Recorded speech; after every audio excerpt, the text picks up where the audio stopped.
Hello, and welcome to this session of a game called Blackout, which is a PBTA game, which means Powered by the Apocalypse, which is based on the Apocalypse World engine. This is written by Erica Chappelle. This is a game about women auxiliaries, in particular the Women's Voluntary Service and the Air Raid Precautions Group during the Blitz in London in the 1943, 44. It's a long period of that. Britain had suffered with the Battle of Britain, where the Germans had realized that they couldn't simply push in with air power and invade England, and they settled into these long-term bombing campaigns that originally were at industrial targets and then moved on to civilian targets. And there's a whole lot of history behind all of that. But before I get too deep into that, this is part of the Gauntlet Hangouts, which is an online gaming community. If you're curious about that or any of these actual play videos, you can check out my channel. You can also find us at gauntlet-rpg.com. And we have information about joining up with those games. We have a calendar of games, we have podcasts, we have a blog, all of that kind of thing. My name is Lowell. I should probably say that. I always forget to do that, but I figure people have seen that when they've gone to the channel. So this is about a group of people whose contributions and strengths are undervalued.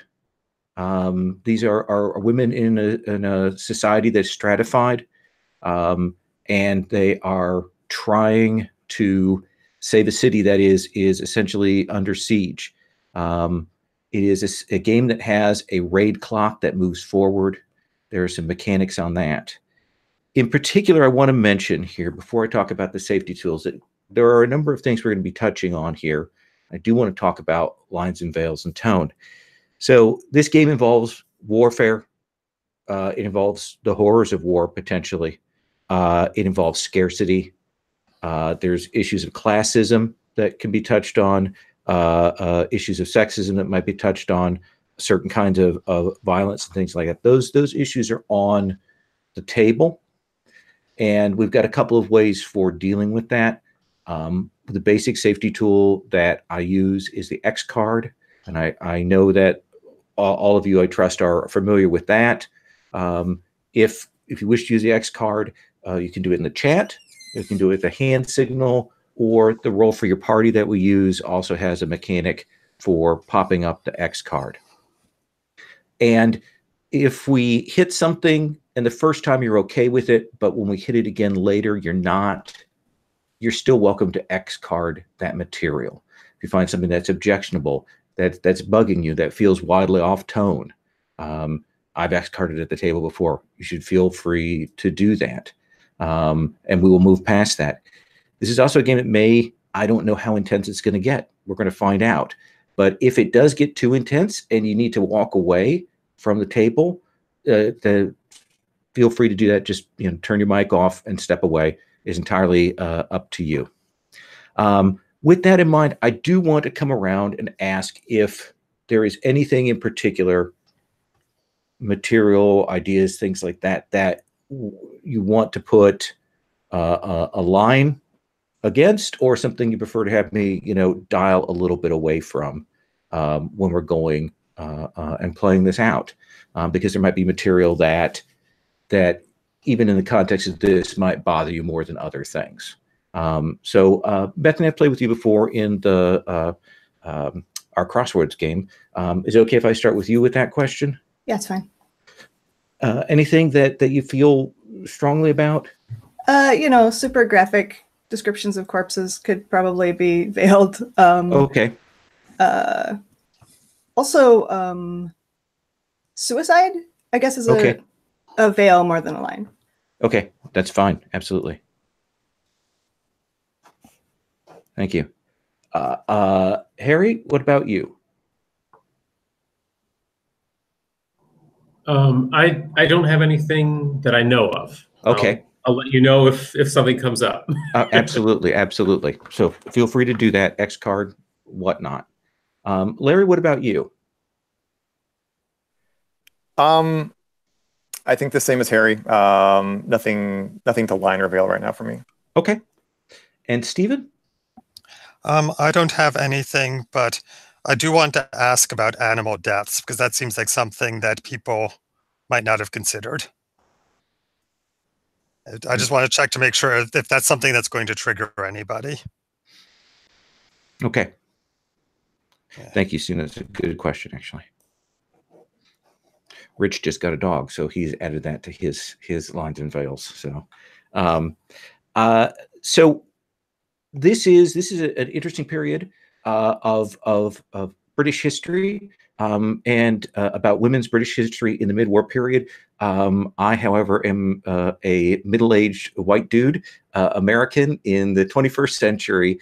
I have done some reading about this. This is a topic that I've been interested in for a number of years. When I was a little kid, there was a show called Danger UXB that was on PBS about people who went during the war and were disposing of bombs. And when I was a kid, it was the scariest thing I'd ever seen in my life. It was terrifying. And even when I watched it later on, it was the most tense-making show. So we're going to be looking at this period. I've done some reading on it. I hope to bring some of those elements there, but I am not a historian. So this is more verisimilitude than historical accuracy for us. With that in mind, our characters are going to be starting out doing their preparations for the evening. During that period, when you make moves, you don't take exhaustion before the first bomb drops. Otherwise, you'll see on the basic moves and on some of your on the own moves, they have a little asterisk at the start of the name of the move. Those are moves that whenever you do them, you mark exhaustion. So that's a constant sort of timer that's on all the characters. Eventually, we're going to have a bomb drop. The raid clock, I'm going to be rolling a die for when things happen. And at that point, we'll set up a site where something is happening. We'll reset the raid clock back down to 1, and we'll move you on to that site. And this is going to continue. And you may end up with more sites that you need to deal with than you can. And when we get to those, we'll talk about the mechanics of how you fix those places, how you deal with them, how you do that. So what I'd like to do is swing through, and we've got 2 parts to your character. You have an identity and you have a role. And your identity is going to give you some background. It's going to ask you some questions. It's going to give you a starting move. It's going to give you some additional moves to choose from. And then your role is going to give you a stat bonus, a starting move, and some additional moves. Out of the additional moves from your identity and your role, you're going to choose 3 more. So you're going to end up at the start of the game with 5 moves, 6 if your role is the first aid person. So I'm going to come in that same order. Bethany, do you have any strong feelings about identity and or role? If anyone else wants these, feel free to speak up. But I think working class and rescue services. Okay. Hearing no objections, working class rescue services. Harry, I'm going to come to you. I looked these over when you first sent them out, and I kind of came to the conclusion that I want to almost randomize them. Okay. See kind of what a person that just finds themselves in this situation Sure. is like. Well, so I'll wait till the end, and then of the things that haven't been chosen, I will jump on something. That seems fair. Larry, that means I put the pressure on you. I think I'm kind of interested in, I think it's called the Young Wife. Okay. Young housewife? Young Housewife. And as far as rules,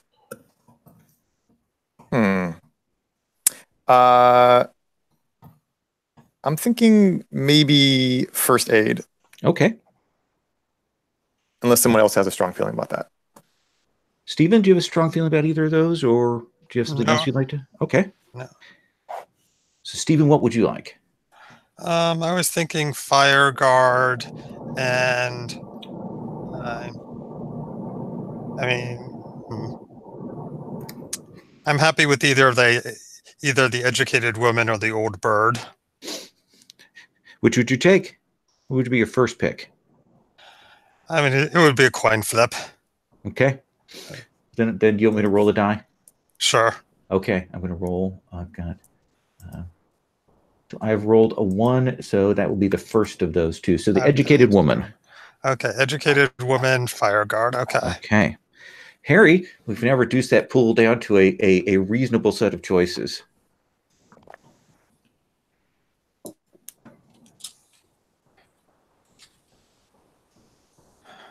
Yeah, and I'll have to add up what is there and roll it, and I'll let you know. Okay, so noble heiress or old bird, and air warden or welfare.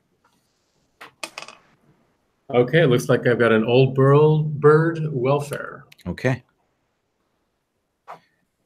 So all of you can go ahead and start putting the identity and roles in there. You'll see your stat line is on your identity. It's modified by something on your role. And you can copy and paste in those moves down below.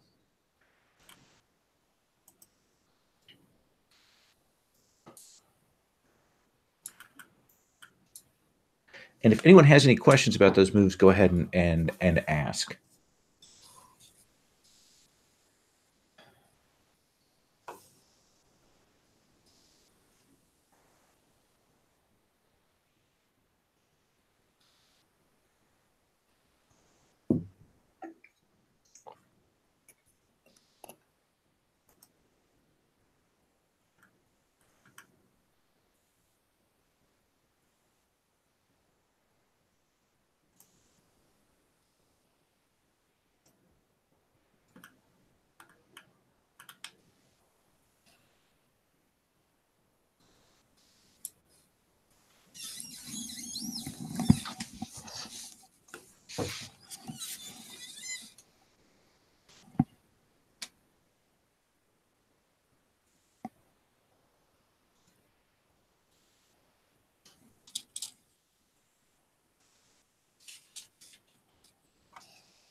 Sorry, Lowell. Yeah. So for the roll moves, I mean, so for first aid, 2 of them are already sort of pre-selected. Yep. Do I choose another one, or is that just it? So you'll get your identity move, those Right. 2 roll moves, and then you actually get to pick 3 more from first aid and your identity. So you're actually 3 going to more start from with more identity. and more. Or identity or roll. Okay. Yeah. So you start with 6 moves, whereas everybody else starts with 5.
Larry, are you able to get into the sheet?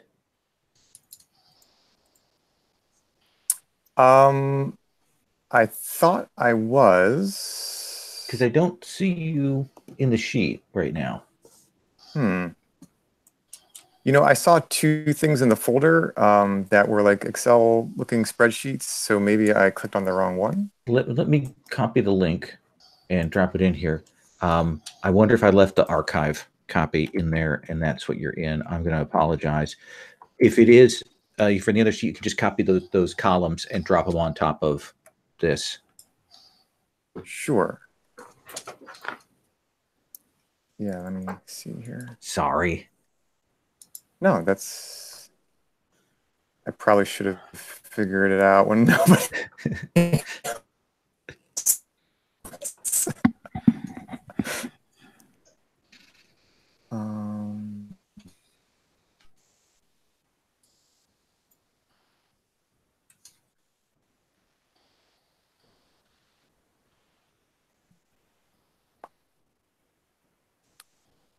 Could you put the link in the same place where you shared the link to Hangouts for Bethany? Sure, absolutely. Okay. Open up Google Hangouts. That.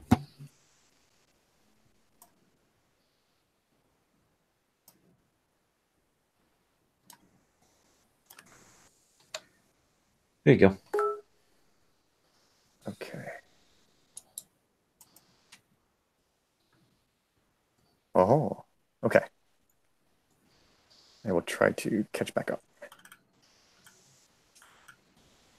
So now I have a question about moves. Sure. So Okay, you take. How many do you take from roll? It doesn't. So you're gonna get your starting move from roll, your starting move from identity, and then you're gonna take 3 more moves, and you could do all 3 from your roll. Total. Okay. Yeah. So you should end up with 5 total. Okay, cool.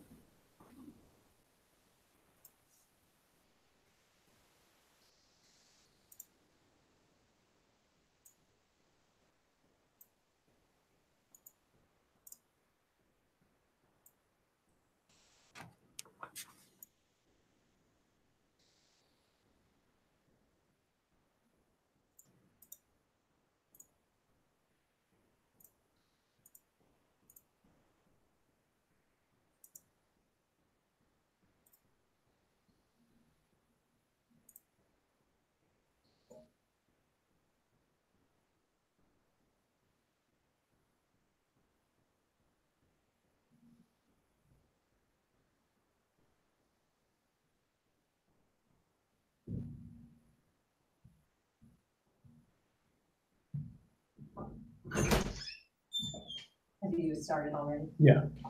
I'll leave you alone. Dinner's ready whenever you are. Okay.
So I'm going to give you guys, y'all, a few more minutes, and then I'm going to come around and get some preliminary introductions, where you can give us descriptions, how you're picturing the character, what moves you've taken, and then after that, then we'll start building the community map.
All right. So I'm going to start, and I'm going to move across the sheet in the order that we have the columns there. And I'm going to ask you to introduce yourself, tell us how you're picturing the character, a general sense of what kind of moves you have, and I'm going to ask you some leading questions. So, Bethany, let's start with Louise House. Yeah, so Louise is the working class. She's about 35. She works in a factory. She's not married. She has a housemate she hates, and I think the feeling is mutual.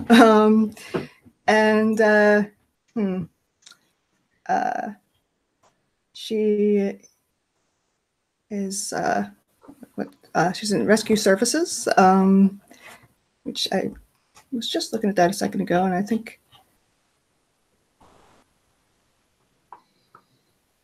which theoretically women aren't on, but like in reality, anybody willing to do it is on.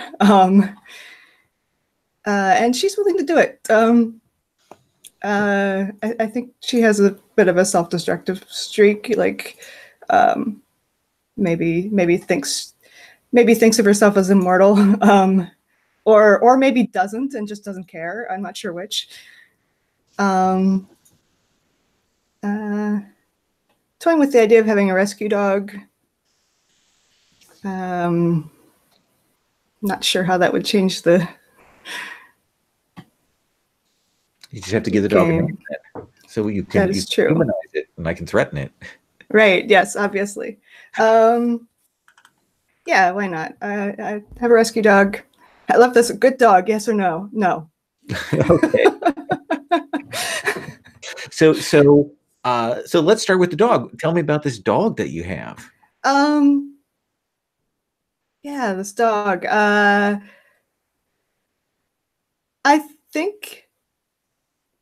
I think this dog belonged to someone else in like the rescue services, and they died. Mm-hmm. And like the dog just decided it liked me, so nobody else took it. I'm like, okay, I guess I got a dog now. Cool. So is this a point of friction between you and your housemate then? Is that part of it, your flatmate? Oh yeah, definitely. Short hair, shaggy hair, what is it? See, between this and working in a factory, it's either short or it's like always in like one braid and out of the way. Okay. I think the one braid makes sense. Short hair you have to keep cutting. Right. So like long hair that you can get long enough to get out of the way is the least work, I think. And let's see. Oh, my dog needs a name. Yeah. So what would my dead coworker have named his dog? Oh, Alfie. Alfie works. Sure. Alfie, all right. The dog. So, Alfie the dog. Is this dog? What is this dog like? What does it look like? I'm thinking something shepherdish. Like something that in other circumstances would, well, no, something that was bred to herd sheep but was bad at it. Okay.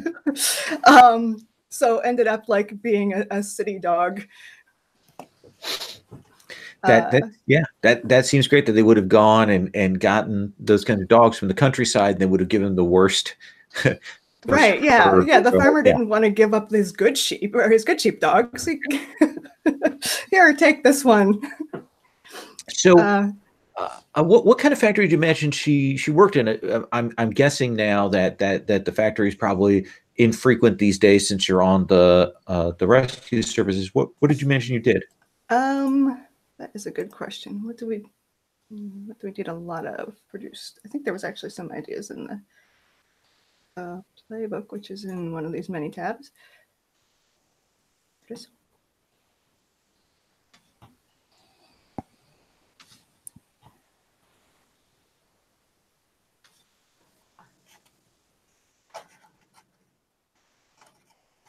I kind of like the ammunition factory idea. Okay. So it probably is still. I was thinking, maybe it's a factory that was shut down, or it was probably repurposed into an ammunition factory. And It might have been something else before. And it may be that they're short on resources, so you're kind of on that furlough for the bit until they get that up, and that may be while you're on the rescue, where you go in from time to time. Yeah, I think it might have been damaged in the bombing too. Okay. Tall, short. What does she look like? Picturing like tall, sort of looks like, I guess, kind of almost unapproachable. Okay. Like somebody who doesn't seem to need other people, if that makes sense. When people ask her why she's not married, what does she say? I could never find a man I could tolerate. Okay. Whether that's true or not, I'm not sure yet. But Well, I like that. That's a good line. All right. Well, that gives us a good sense of who she is. I'm going to move on. You'll also note under your identity, you have some places. When we go to the map, those are suggestions for things you might drop onto the map. Put a couple on there when we come to that. All right. So let's hear Harry about Margaret Brown. Okay, I'll be playing Margaret Brown. I'm in my 50s, curly gray hair. You might know me as a church lady, or come to think of me that way. I also have never been married.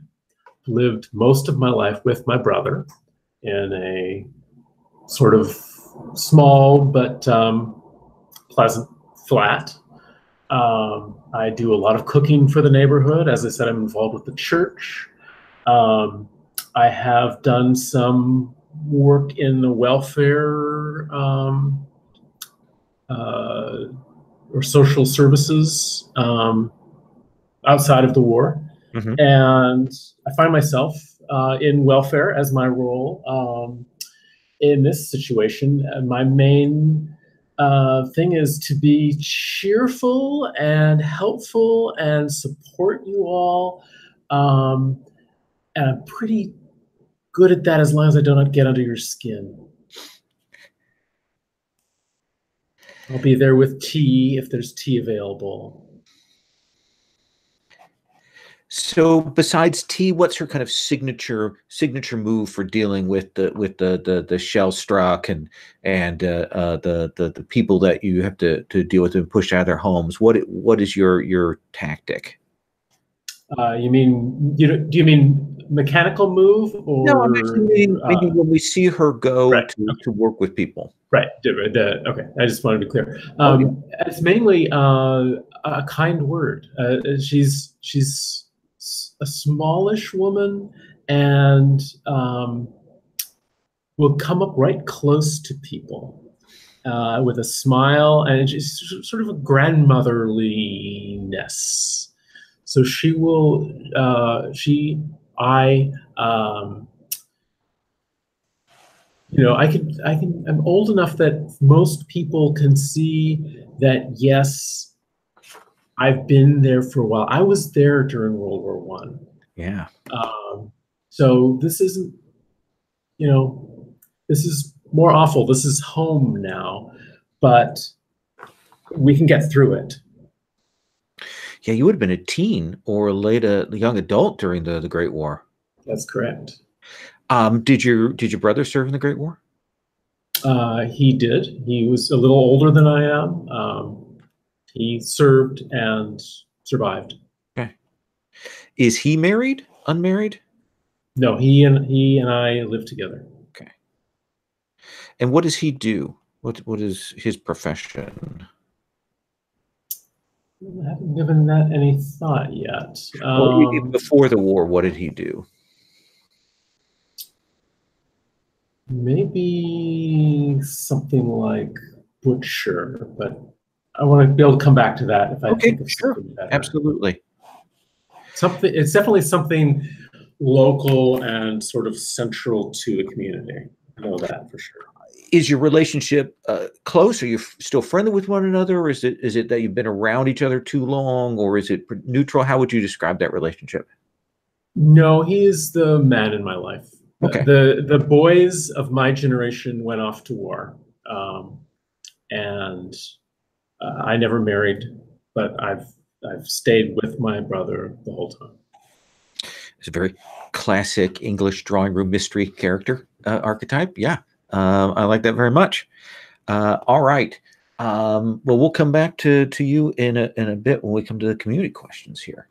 Let's move on to Evelyn Wright. Larry, please tell us about Evelyn. Yes, so she is the young housewife. Role is first aid. She is petite, blonde, wears her hair in a bob. I think she's mid-20s. Is a mother of two. I'm thinking lower middle class. Okay. Married. Her husband is Arthur. He is a soldier. He's, already, I guess, like on the mainland somewhere. I'm not sure enough about history where he would be exactly, but I imagine that there's been no word from him for a long time. So she is like, pretty concerned about, his welfare. She does have deep feelings for Arthur, but maybe like in his absence, she's begun to question like whether those feelings actually equate to love or not. And now looking back at her life, pre-war, she realized that she actually did feel stifled and secretly enjoys the freedom of her new life. But I think she's still struggling with it. So like she still has some sort of like emotional commitment to like traditional gender roles. She's not quite, ready to just cast off those shackles just yet. And then I was thinking like, I think this was mentioned in the book that women were sometimes valued and they were smaller size. They could crawl into little tight spaces. So I imagine she may be one of those folks, squeezing her way through the crevices. Yeah, that's all I can think of right now. How old are the kids? Good question. I think mid-20s. So let's see, she started having children at like maybe 18, 19, and she's like 25. I mean, I think maybe like maybe 8 and 5. Okay. Now, this is an important question. One of the things that happened during the war, and we already know this, is that a lot of the kids that were in London were shipped off to the country. Parents would send them to relatives, but then also they organized people out in the countryside to take in kids. There's still children in London, but a lot of them have been sent out. Do you think your kids are still at home, or have you sent them on?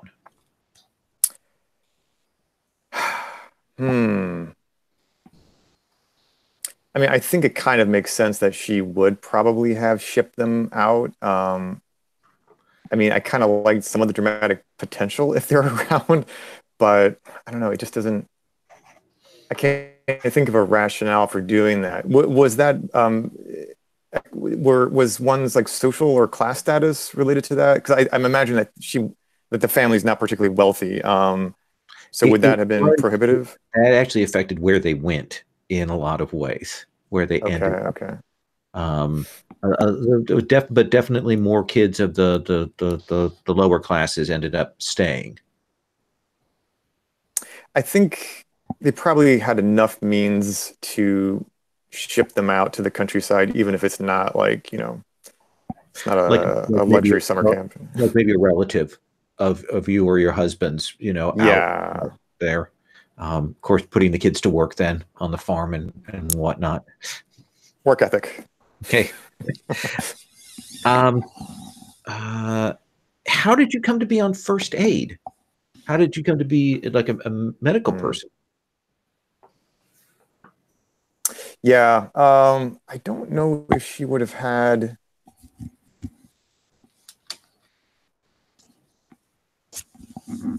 I mean, these first aid types, they wouldn't necessarily have had any sort of formal training or education, right? Not necessarily. They might have given you simple first aid training and put you on the line.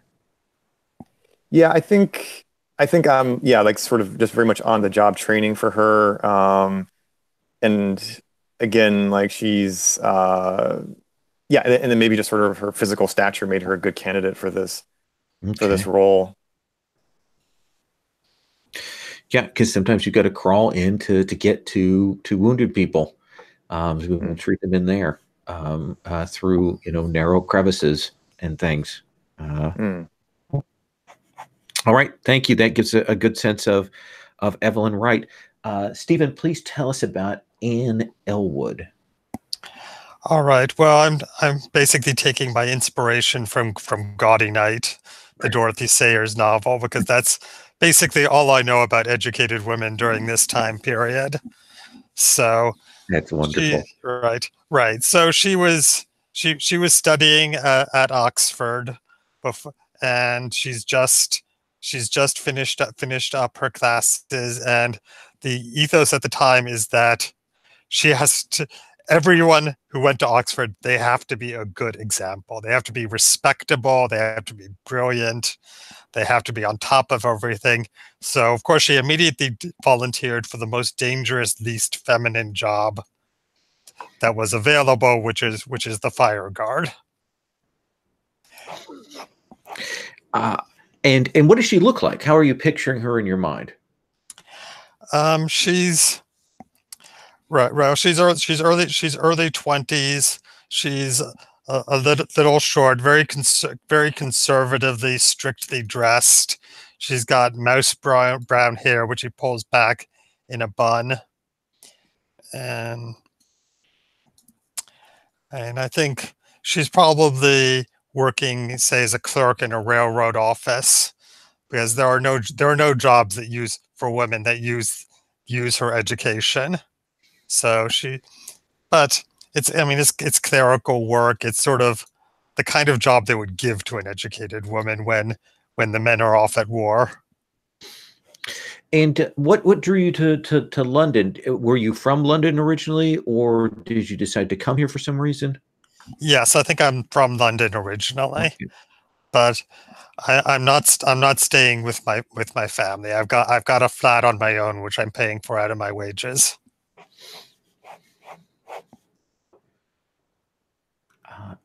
And what do you imagine? We also that your character knows a little bit about the bomb diffusing. Is that technical knowledge, or has she had to diffuse munitions already? I think right now it's purely technical knowledge. She's been trained on it, but she hasn't actually come across any unexploded munitions in the wild. And it's kind of terrifying, because every couple of weeks they'll send down another report to say, this is a new form of device. They've changed up the timer. They've changed up the mechanism. You now need to do this. Here are the identifying marks. Hope you can tell the difference between this one and another one. So that is a constant threat that sort of hangs over you.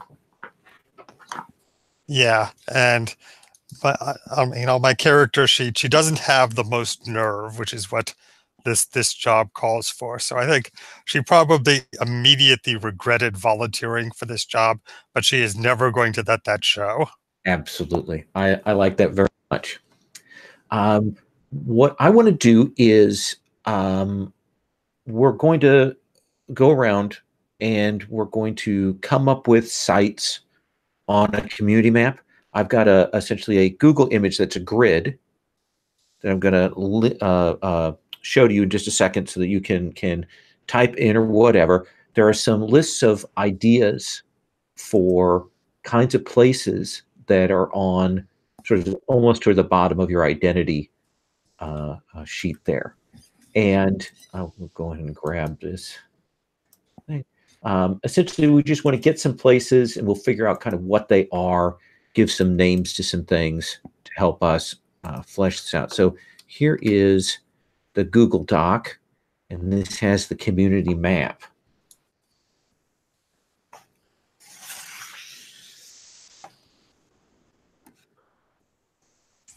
And so one of the things is we're going to be kind of figuring out a neighborhood. We're going to be putting some places on there. Might even figure out where your character lives in this sort of very abstract map of the area. Besides yourselves, there are probably other squads that operate around. We know there are other people that pass through both the army as well as the messengers and HQ and things like that. I will drop this link also in the Hangouts chat in addition to the standard chat. So I've popped that in there so you can see the map on that. So Bethany, you're going to continue to be the person I guinea pig on this. I will reverse the order next time. My wife always complains when I do this to her. No problem. So what would be a location you'd like to put on one of these squares?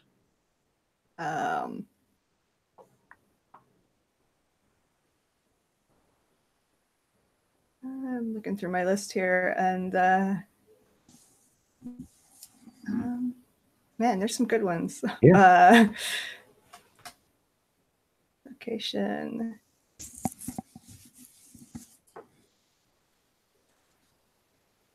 Go with the Union headquarters. Union headquarters. And do you want off to the side or more towards the center? It's kind of off to the side. Okay, so I'm going to put this. I'm going to just kind of do a little shape here for the Union HQ, and I'm going to insert text on there. Okay, there we go. All right, and then I'm going to attempt to select on that. Okay, yeah, I can move it up. All right, so that gives us a place, Union HQ. Do you imagine that the unions are still pretty strong? No. Okay. No. I think, in fact, I think this building might be being used for something else now. Okay. Not sure what that would be, but Okay. maybe it's kind of like Union HQ, but it's also maybe something like a soup kitchen or something like that. Okay. Yeah, they've cleared it out because it does have some good reinforcement to it, and so they're using it for that. That seems good. Harry, let's have you pick another location here. Okay. Before I do that, I realized what my brother's job is. Okay. It's not butcher. It's barkeep. Barkeep. He runs the Pig and Whistle. Pig and Whistle. So that could be a location. Sure. But I have another location, an official location. Okay. Which is the sort of, all of the city is made up of these little towns. So there's little squares all over the place where markets happen on the weekends or during regular life, they do at least. So we have a square with a statue in the middle of it of Lord Burnsbury, who was a Napoleonic commander who led, some, who knows? Most people don't know what he's famous for, but there he is. So where is that statue? Is it right in the center, or is it at one of the margins? The square is probably on the map is probably close to the center of it. Maybe not directly in the center, okay. But just off to one of the corners. I'm going to put this little square there, and I will insert text for insert text, he said. Oh, Google. All right. Oh, I'm not going to apparently have the...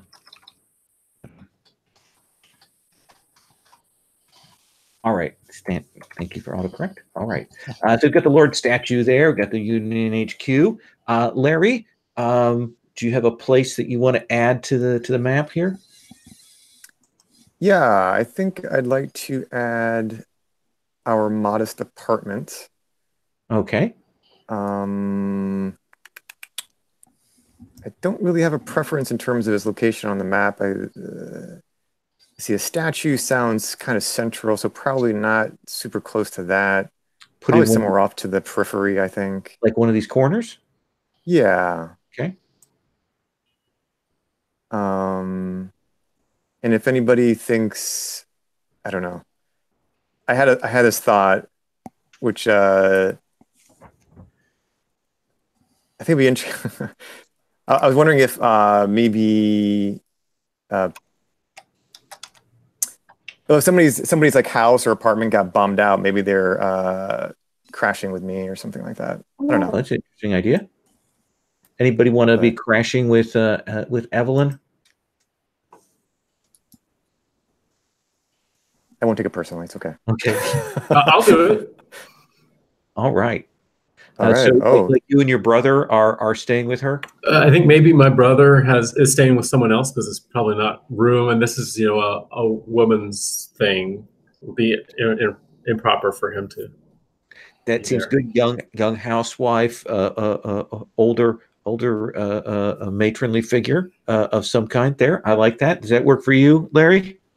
Yeah. That could be an interesting, especially if I do start, chafing under gender roles. I wonder if Mrs. Brown is going to be the enforcer of the patriarchy. I like that. Stephen, what about you? Well, I was thinking the railroad offices. Okay. Where I work. So where would you like that at? Let's how about put it at the bottom, second from the left, and maybe we've got train tracks going all the way up that column. Oh, okay. Kind of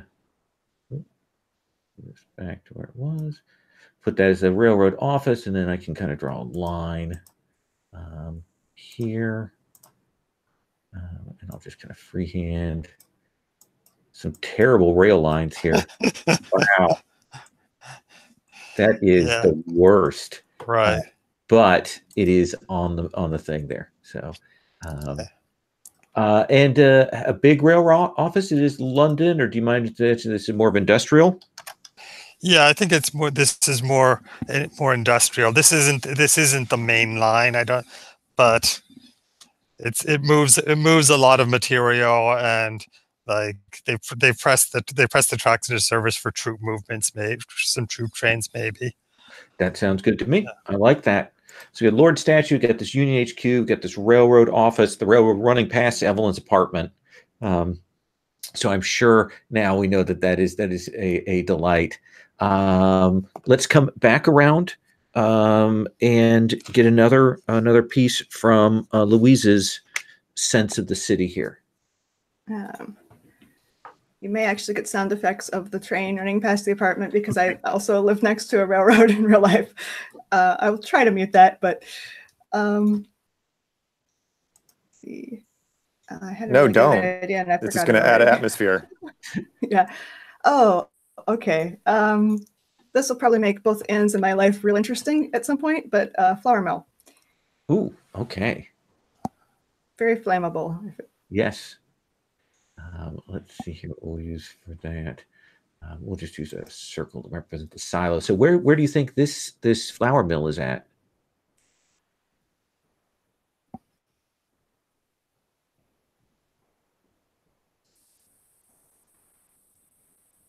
Relative to our other established areas. I think you're muted.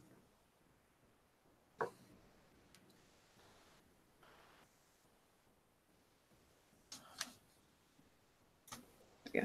There you go. Yeah, I think like northeast. Northeast. So Upper right corner. okay, upper right corner. All right. So I'm going to go ahead and put this nice circular flour mill up there.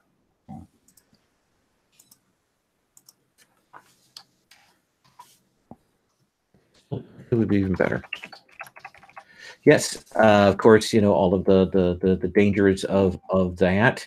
And it's an industrial site, which kind of makes it a little bit of a target for bombers if they can see it. We've got that flour mill.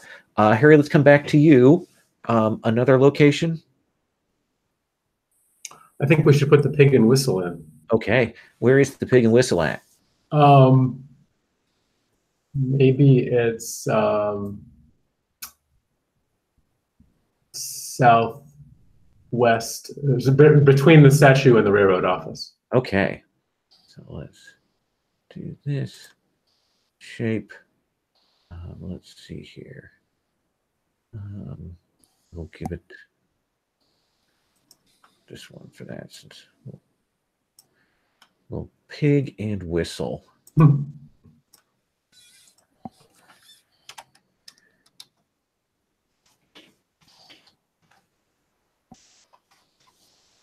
All right.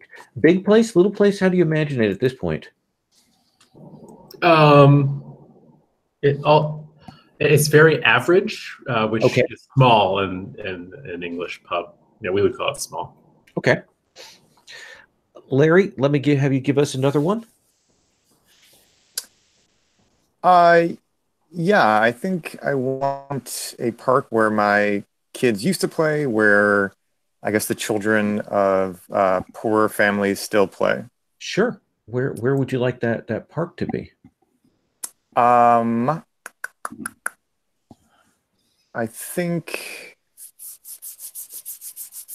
it's on the other side of the tracks, but still near my apartment. Okay. So just if we put it like just there, the little smiley face park. Perfect. Yeah. Okay.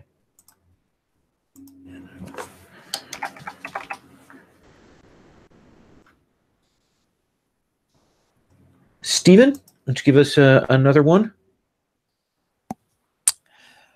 Okay. Well, I think I'll have my own flat is like in the same block of buildings as Evelyn's. So that's Okay. So that's not a new location, but I just want to establish where it is. And let's see. I think I want some warehouses alongside the train tracks. Okay. On which side? Closer to your apartment or closer to the park? I think closer to my apartment. Okay. That's side of my apartment. Okay. So some warehouses there. Were they warehouses before, or is this a thing that has been sort of repurposed, do you imagine? Yeah, I think they've been warehouses for a long time. Okay. And this is why the train. This is why the train tracks are where they are. And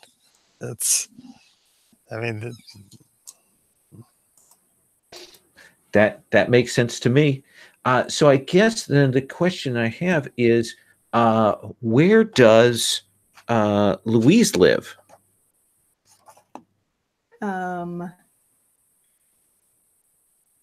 I think not too far. Maybe the block or the square below the warehouses. Okay. And what kind of place do you imagine that you live in there? I think it's just sort of a kind of not very well maintained block of just apartment buildings. Okay. So we just put the little geometrical symbol there and text box and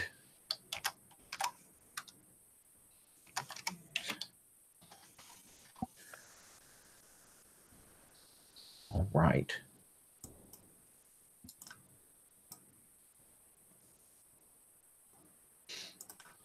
Now the blackout thing has a surprising amount more of like asking questions about places and locations and coming up with characters and things like that. That has as kind of the setup process. I want to hold off on that, but it's the kind of question that when we go to a site, I'm going to ask you about. Who's the person here? Those kinds of things. I want you to know that those are the kinds of open questions we're going to put out on the table. What I'd like to do now is let's take about a 7-minute break. That'll take us to the quarter hour. And then we'll come back and we'll get rolling into the mechanics. Is that okay with everybody? Sounds good. Okay. All right.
1 sec. I'm going to insert this.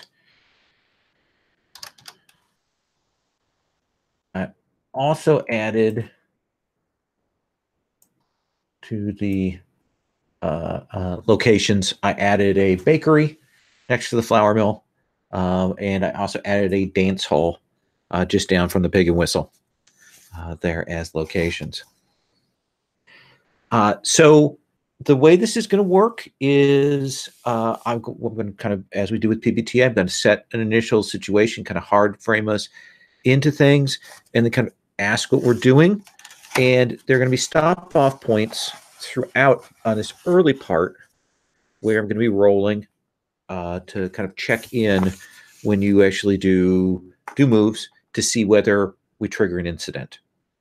And we'll come back to that in a bit as to how the mechanics of that are going to operate.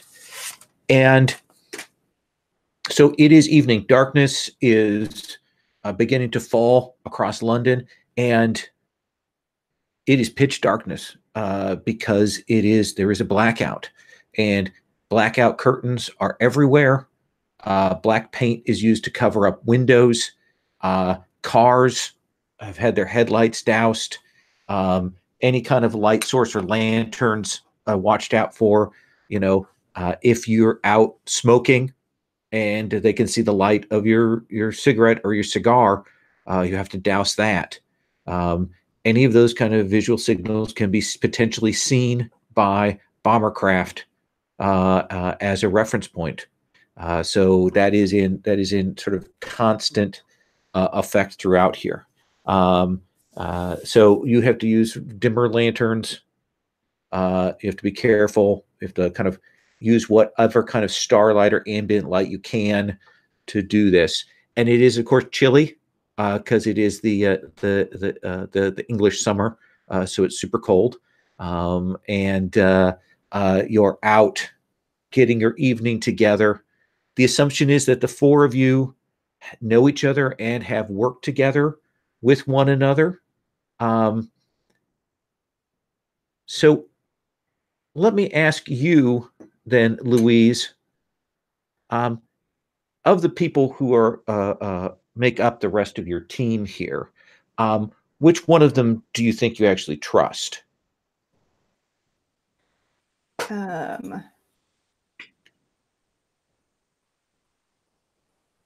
So trust in the sense that I think they're competent and reliable, or trust in the sense that, like, I think they are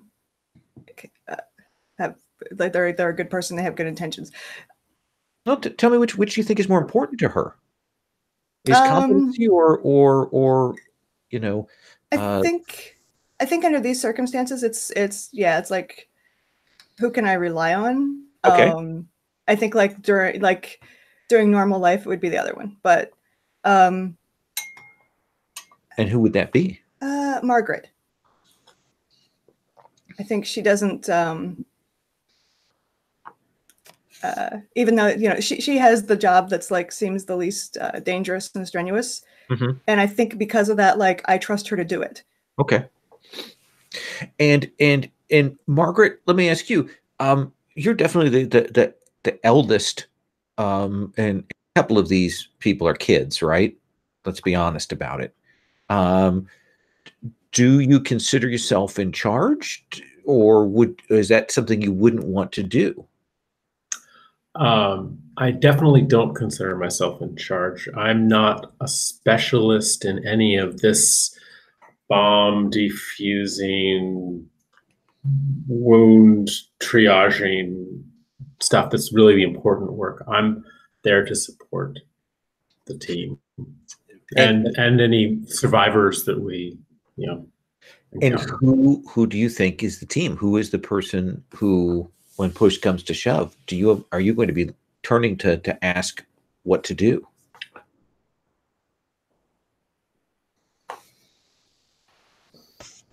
Interesting question. I think that having come from a lower class background, I look up to the educated, even though she's the youngest among us. I think Anne Elwood she's got a a way of speaking that sort of puts me in my place. So a certain amount of British classism there that plays into that. That certainly certainly makes sense to me. Let me ask then of Evelyn, the group themselves. You are out. You have to patrol. You're considered like an operational group. The four of you. That's why you have varying strengths. While you come from different groups doing these things. And right now, probably preliminary, it's going around and telling people to douse the lights. It's checking on supplies, things like that. What do you imagine of the resources that you need to be doing this work? And I mean, not just you, but the whole four of you. What do you imagine is a shortage that you have? A thing that you really ought to have to do this that you don't? Ooh. I mean, honestly, the first thing that comes to mind is abstract, which may not be what you're looking for, but that's just, more specialized training, honestly. So it is the thing is there are a lot of moving parts to this, right? There are a lot of divisions and things. And maybe you've all kind of gotten very cursory things and you're not particularly sure about what the order of operations are, who you're supposed to report to, that kind of command thing. Like that's helpful. Does that seem like a fair read off of that?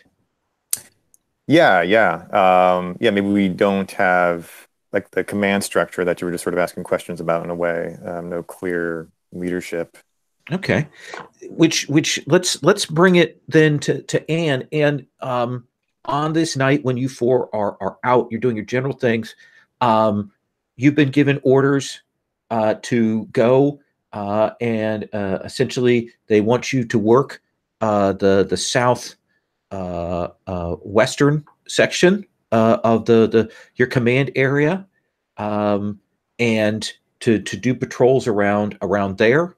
But like a few minutes later, as the four of you are kind of trundling down to there, this bicycle messenger comes wheeling up and says, "Here's your orders for the evening," and kind of hands it off to you, and bikes away before you can say anything. And it looks like orders from the same person that you got the original orders from that say that you need to be going to the northeastern district and handling things there. Well, yeah, I mean, I let the team know because I assume that these orders are genuine. I can't imagine why anyone would fake this. So it's okay. We got to hike, girls. Well, you've got two contradictory orders. Where do you want to go? Do you want to go to the northeast, or do you want to go to the southwest? They've two orders. Looks like it's from the same person. They're telling you to go two different places. Well, I assume we go with the more recent orders. Okay. So you're going to get people together, and you're going to kind of take charge here. You're making a decision about where to go, and you're doing that. Seem right? Okay. So let's have you roll with bold. And one of the nice things is we haven't had a bomb drop, so you don't have to mark exhaustion yet. Okay, that's a 3. That is a 3. All right. So what that does is I go to my little sheet here, and I'm going to roll. My roll for my party. I'm going to roll this raid die. So it goes up 1 because you did a move before the bomb. It also is going to go up 1 because of your fail there. So I'm going to re-roll this. And here is what is going to happen. The clock is going to tick up, and I rolled equal to or under, and it's going to drop back down. And I'm going to describe what that looks like in just 1 second here. And let me drop the roller here in the thing.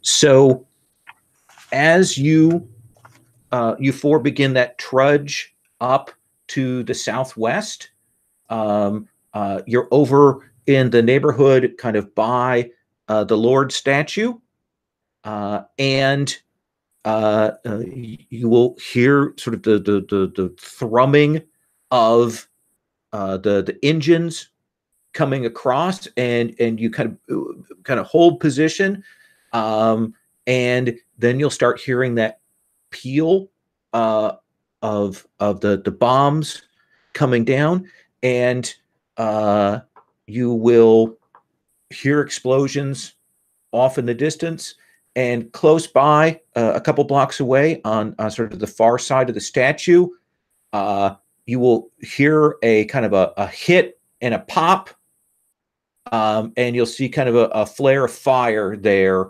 far over on the other side. It's hard to make out exactly what's happened over there.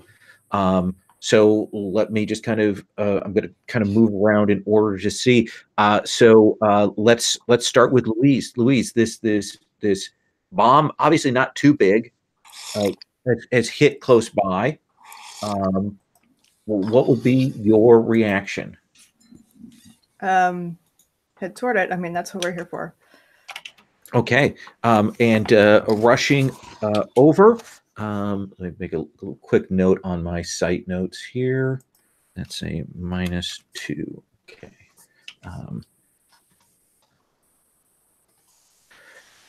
And you will move past, and you're probably the first person to see this. You'll see the statue, and past it there are rows of smaller houses. They have the sort of the garden allotments in the back, and you can see that one of those garden allotments, the actual sort of vegetable garden there, is actually on fire, and you will see that there are a couple of older people there who are kind of beating at the fire with rakes and that kind of thing right now. So do you want to say anything to them? Do you want to shout to your friends? How would you? Yeah, we should probably help them put this out before it spreads to the buildings. Okay, so move over to assist. Yeah. What about when you see this situation? What is your reaction, Margaret? Well, it doesn't look so bad. Let's find out if anyone's hurt, and if not, maybe we should press on. Hello, are you okay? So you want to figure out who's there and who might be in danger? Yeah. Okay. Let's have you roll size up. Size up.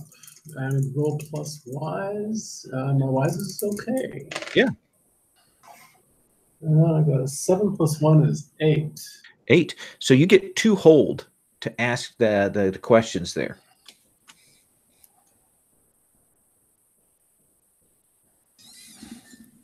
All right. I would have spent 1. I'm asking for if everyone's all right. So it's kind of, where are the casualties? Okay. It looks to you like there are 2 older, you're guessing pensioners, that they're kind of putting themselves at risk because it does look like what's fallen in the garden is an incendiary bomb, and it's kind of lit that up. But the reason that they are so adamant about getting to that is you can see that back behind that, they have a chicken coop, and they've got a number of hens in there and eggs and that kind of thing back behind it. And probably that's the thing that right now is in the most danger. No casualties, but potential casualties here quickly. You have 1 more hold. Yeah, I'll hold on to it for now. Okay, then let's come to our fine young housewife, Evelyn. What's your reaction to this? I mean, my job as someone who does first aid, like there's no injured people here, so yeah, I'm pretty eager to get moving on to like our mission destination. I don't think I'm so bold as to like interrupt Mrs. Brown, like being older, but I think I'm just sort of fidgeting. I'm not directly engaging. I'm fidgeting like on the periphery here. Okay, that seems reasonable to me. You're kind of holding off. This is such a minor thing by your reckoning here. However, it could get much worse. So let's check in with our fire guard person, and I may come back to you as a result of that. Does that seem fair? Yeah. Okay. So Anne, yeah, you've seen that this incendiary bomb has landed in this garden. These old people are trying to kind of put it out in the least effective way possible. And there's also, hens and egg, hen house and eggs there that are in danger. So what do you want to do, Anne? Well, I want to get my stirrup pump set up and start spraying some water on this fire. Absolutely. And I think you have a move for that, right? Yes. I've got Douse Blaze. Okay. Then So, let's have you go ahead and roll.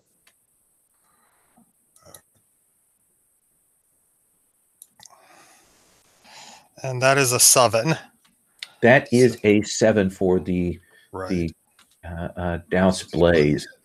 Right. And I think I need to get more help with this. Yeah. So one of the things is when you do hit it, I will say that you will push the people, back. You get some room, but this blaze catches, and it's kind of a little bit out of your control. So who would you shout to help, and what would you tell them to do? I'm shouting. I mean, I'm shouting at Evelyn. Don't just stand there. Help them beat the flames out. Evelyn?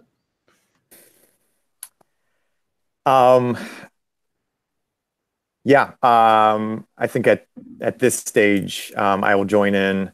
Okay. I guess I'm looking for. What are they using to beat the flames? So she's got a pump that she's using to kind of spray and contain it. And then you can tell me what you might grab here. I mean, right now they've just got rakes and shovels and things that they are using, the locals. Right. I mean, I don't think I'm going to have anything particularly like specialized for this task on my person. Right. Like maybe if there's like I don't know, like a doormat or something of that nature, I might try to use that. A heavy, like woolen thing, something heavy to try and douse it. Oh, maybe something like off of a line, like a clothing line. Someone's like hanging up like a rug or something like that. Perfect. Yeah, I'm just going to grab that and try to smother the flames. So here's what you're going to do. Okay. You're going to be rolling, I think, press on. Unless you have I don't think you have a fire dousing move. So you'll be rolling press on. That means you'll be rolling with nerve. Okay. And I think now we've gotten to a heightened situation. So because press on has that asterisk by it, you're going to mark 1 exhaustion.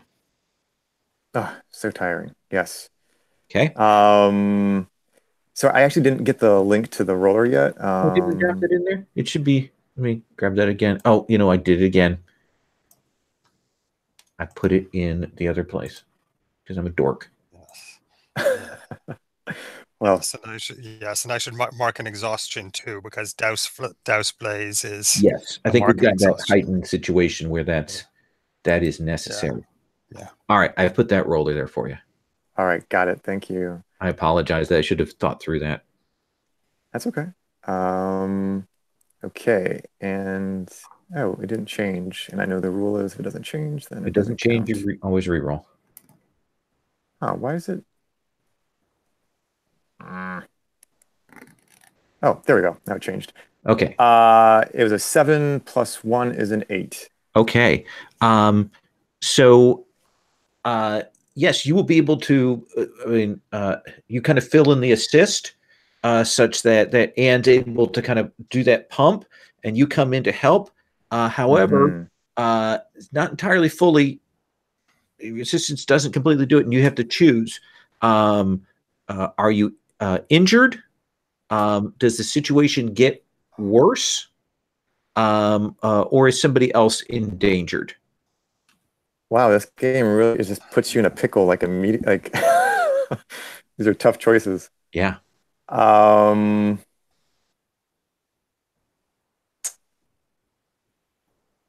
I think what's the most interesting? I think I have endangered the elderly people. Okay. Yeah, I think maybe maybe when I'm flopping the rug like that, I put out the flames in front of me, but the rush of wind causes flames to the side to sort of surge upwards, something along those lines. That seems perfect. You go to do that, and while you are containing it, so it's not going to spread, it does batter over. And one of these old people, his sweater vest catches there, and he's crying out. So I think that brings us to Louise. You will see your medic light one of these old people on fire. Great.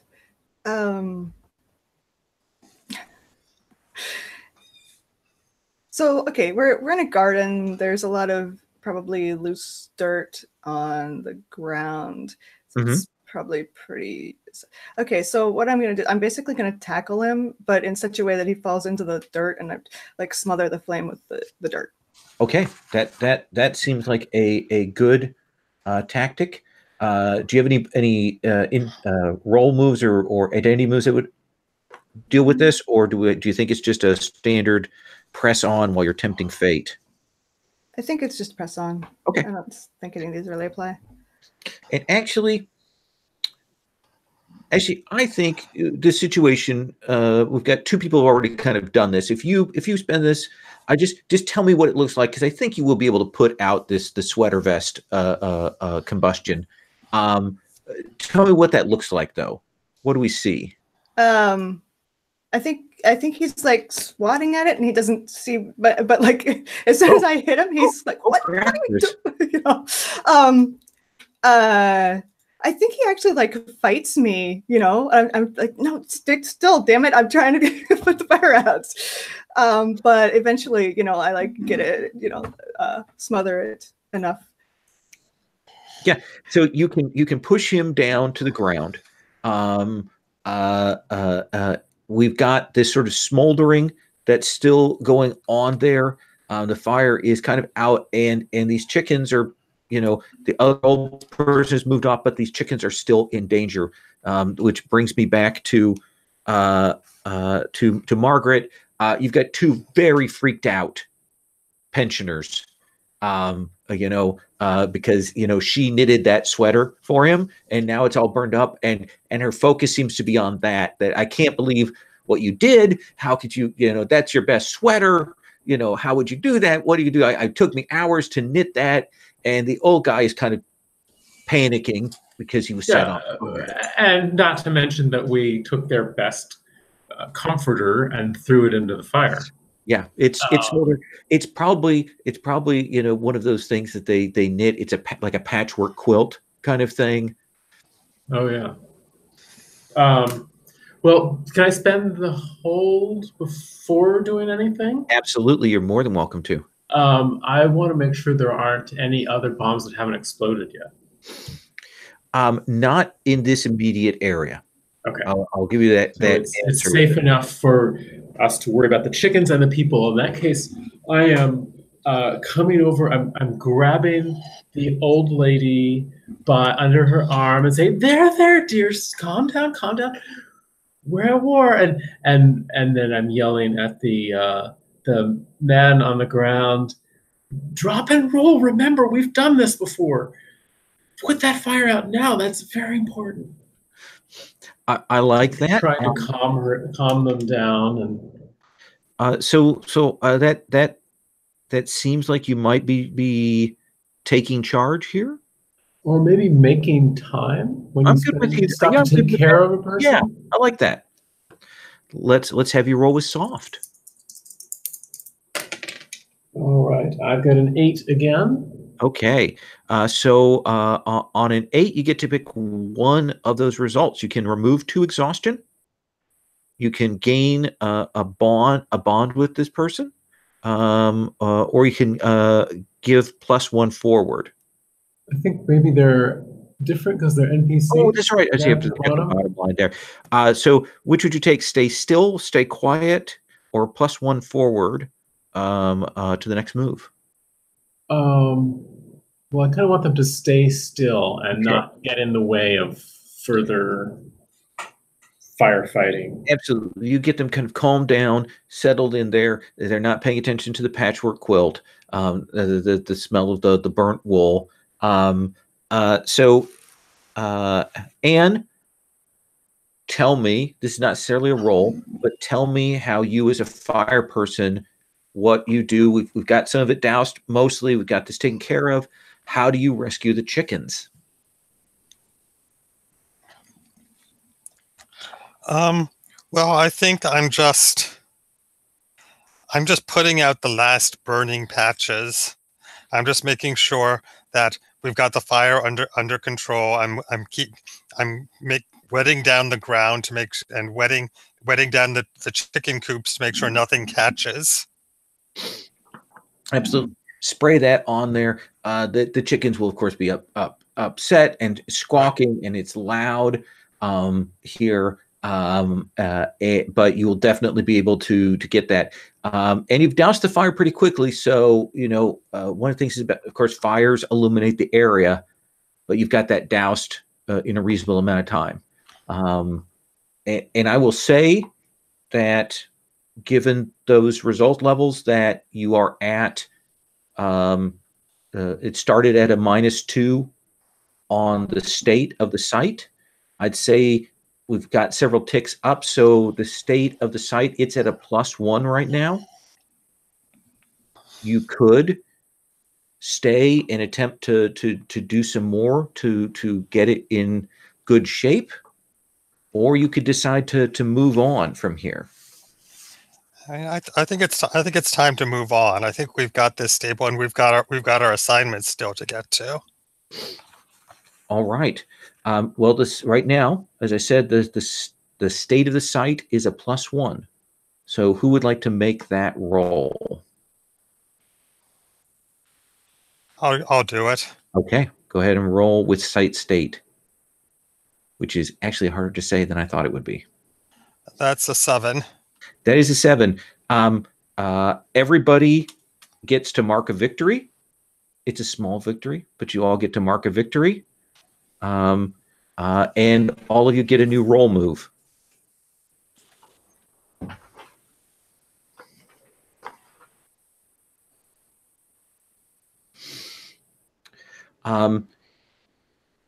So you four will gather yourselves. You've got this a couple settled in, and we see you moving across the landscape, head to the next area there.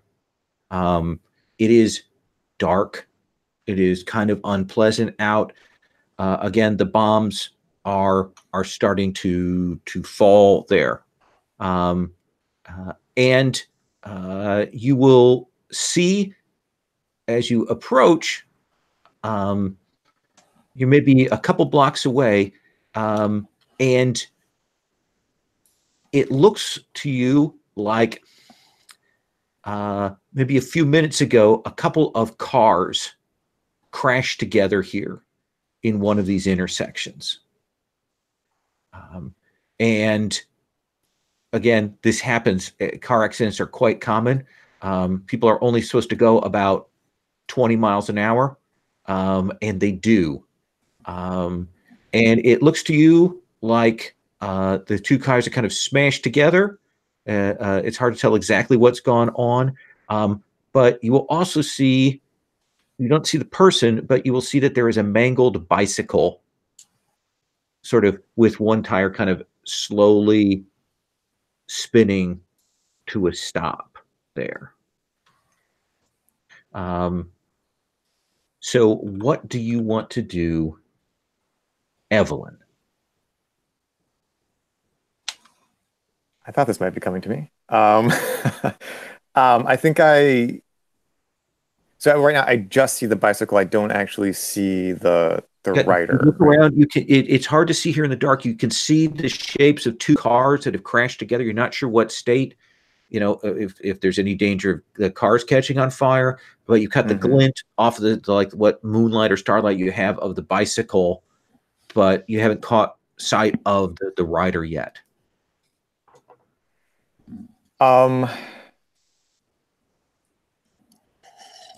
Right, I'm trying to figure out if I should go to the cars and check on those drivers or look for the cyclist. I think I yell, you know, to no one in particular. Okay. You know, look for the cyclist. I'm going to check out the cars, and then I proceed to run over to the cars and see, you know, if anyone's, you know, who seems to be the most injured. All right, shout for that. And you rush over there, and you're going to try and size up the situation? Yes. Okay. Then that is a roll with wise.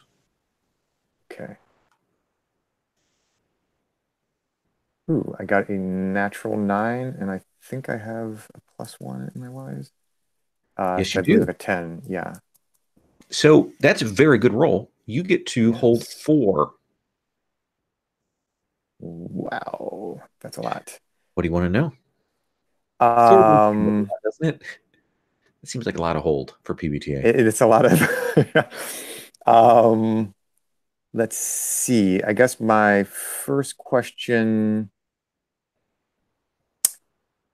I don't know if we're interpreting casualties loosely. I mean, like, yeah, where the casualty, where are the injured people? Okay. So in this first car that you run up to, you will look inside, and you will see that there is a driver. They've knocked their head against the steering wheel and kind of knocked themselves out. And you will see the woman in the passenger seat, and she's kind of clutching her stomach and going.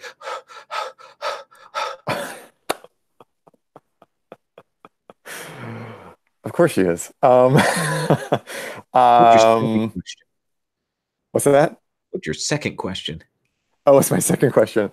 I guess. Oh, so I guess I can ask, where is the bicyclist? Sure. It looks to you like the bicyclist got sort of knocked and sent flying, and he's a good bit 20 feet away, unconscious on the sidewalk. It's hard to tell from here what his state is, but you've got 2 more hold. Yes. I'm going to ask, who is in the greatest danger? The cyclist has cracked his head quite badly. Okay. So of the 3 people that you've seen so far, he is clearly in the greatest danger. Okay. And this one is just, this is just giving you carte blanche here, but what danger am I overlooking? Well, there is the smell of gasoline.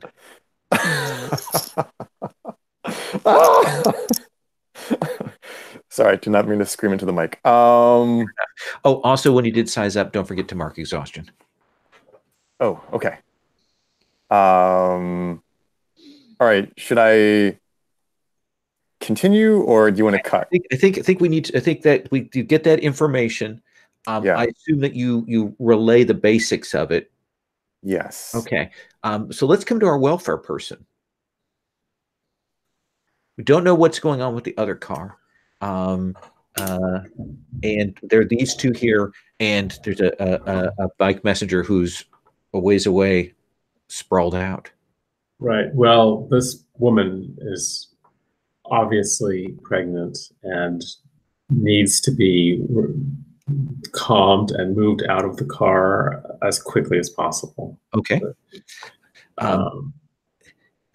And so going to try and pry her out of there, get her off to the side. Is that what you're doing? Well, what's your manner for this? I'm not a super strong person, so prying isn't really the way I imagined it. But if the door, I'd come up, dearie, let's get out. Come on, quickly. Are you okay? And trying to get her to focus on getting out. Okay. And if that's enough to get the door open, or if it's jammed, I'm yanking on it, and then I have my wits about me to try to pull the back door open. Absolutely, absolutely. She is painting with all the theatricality that I can muster for the stereotypical pregnant woman in a film or TV show. So that's what's going on, obviously there. But let's have you make time trying to help her. Let's have you roll soft and see if it goes right or terribly wrong. 6 plus, what's my soft? Where's that tab? 7. Okay. So you can, I think you'll be able to get her out of there. And are you more interested in sort of keeping her quiet or keeping her from thrashing around or give yourself a better relief? I want to calm her, and for the baby's sake. Okay. So what does that look like? I think that's taking her, giving her some support with my shoulder, making sure she doesn't fall as we move carefully 20 feet away. I sit her down maybe on the grass. Okay. And squat beside her, just kind of rubbing her back. It's okay. It's okay. We'll take care of it. We're trained. Okay. And so yeah, you'll get her a good enough way. She's concentrating on this, though. As you can tell, she's trying to maybe ask you about what's going on with her husband. But she's in enough pain that this is occupying her attention. What about you, Anne? Well, there's still the driver who I think you said he was unconscious. Yeah. But there's the smell of gas thing, so I think I need to get him out of the car. Okay. Then let's have you roll make time. Okay, that's Mark an soft. exhaustion. Okay.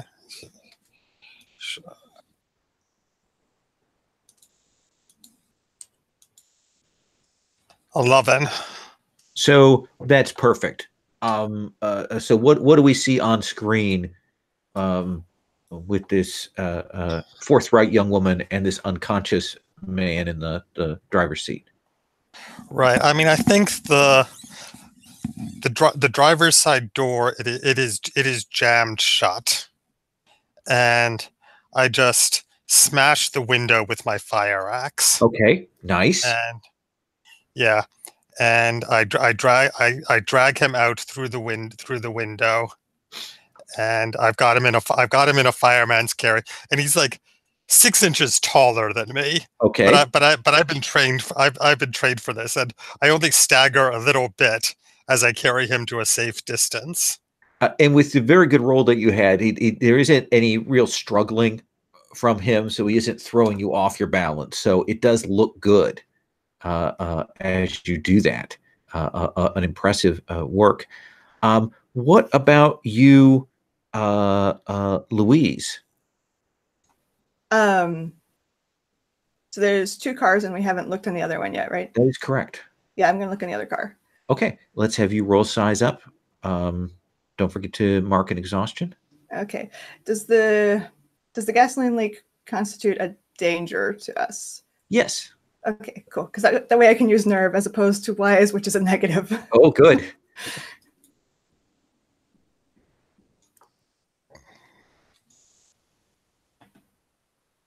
It's 7. It's 9. A 9. So that will give you 2 hold. Cool. What are my size up questions? Oh, actually, I get a free where are the casualties anyway because I have a dog. Yeah. So your dog is up at the window, kind of looking in, and you can see that there is a gentleman in uniform there, who kind of looks like he's unconscious, but it doesn't look like he took that much of a hit. Okay. And so he seems to be the one that is the casualty per se in this car. Okay. And you get 2 more hold. All right.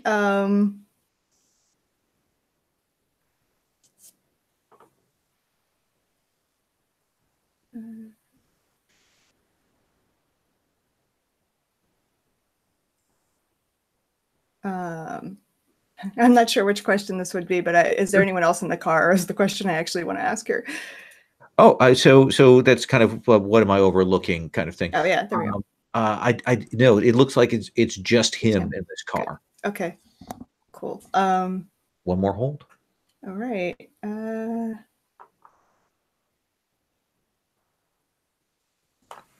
How can I get in there? I think it's bent a little. I think you are going to have to use something to prise the door open. Okay. Like what would you use? Well, one of my gear is a shovel. Okay. So I'll use the shovel. So you push that in. Are you pretty strong for a woman? Yeah, I mean, I work in an ammunition factory. I lift heavy stuff a lot. So. Oh yeah. So you are a strong person. So there is no doubt that you push that in and you'll pop it open, and essentially when it pops open, you'll hear the bottle roll out from the car seat and crash, and you'll see the whiskey bottle fall to the pavement there. And there's that strong smell of alcohol wafting off of this officer. Cool. He's extra flammable along with the gasoline. Great. Yeah. So I just kind of like, grab him under the arms, and like, it's not nearly as cool as Evelyn did. I just kind of like drag him away. Yeah. You don't care about his comfort at this point. I'm taking it. No, I just want to get him out of here because, like, yeah, I don't see a source of flame, but the smell of gasoline is never good. Absolutely. So let's us swing back to Evelyn. Yes. So I've got a triage here. There's just too many people who are injured and need medical attention. So I'm going to skip over the pregnant lady. I'm going to skip over her unconscious husband, and I'm making a beeline for the bicyclist with the split open head. That seems like a good way to handle that. You'll run over. Yeah, his head is cracked open quite badly. Yeah, so I'm going to. I have my basic first aid kit, so I'm just going to plop that down on the ground next to him and get to work, pulling out bandages and whatever I can do. Let's have you roll treatment. All right. And because I triage by skipping over some patients, I get a +1. Oh, shoot. I rolled a 4. +1 is 5, and plus wise is just another +1. Where am I at? 6. Oh, Christ. Okay. So, treatment means you have to mark exhaustion. Okay. Okay. And you will go to help him. And I mean, what is it? I mean, is he already dead, or does he die in your arms?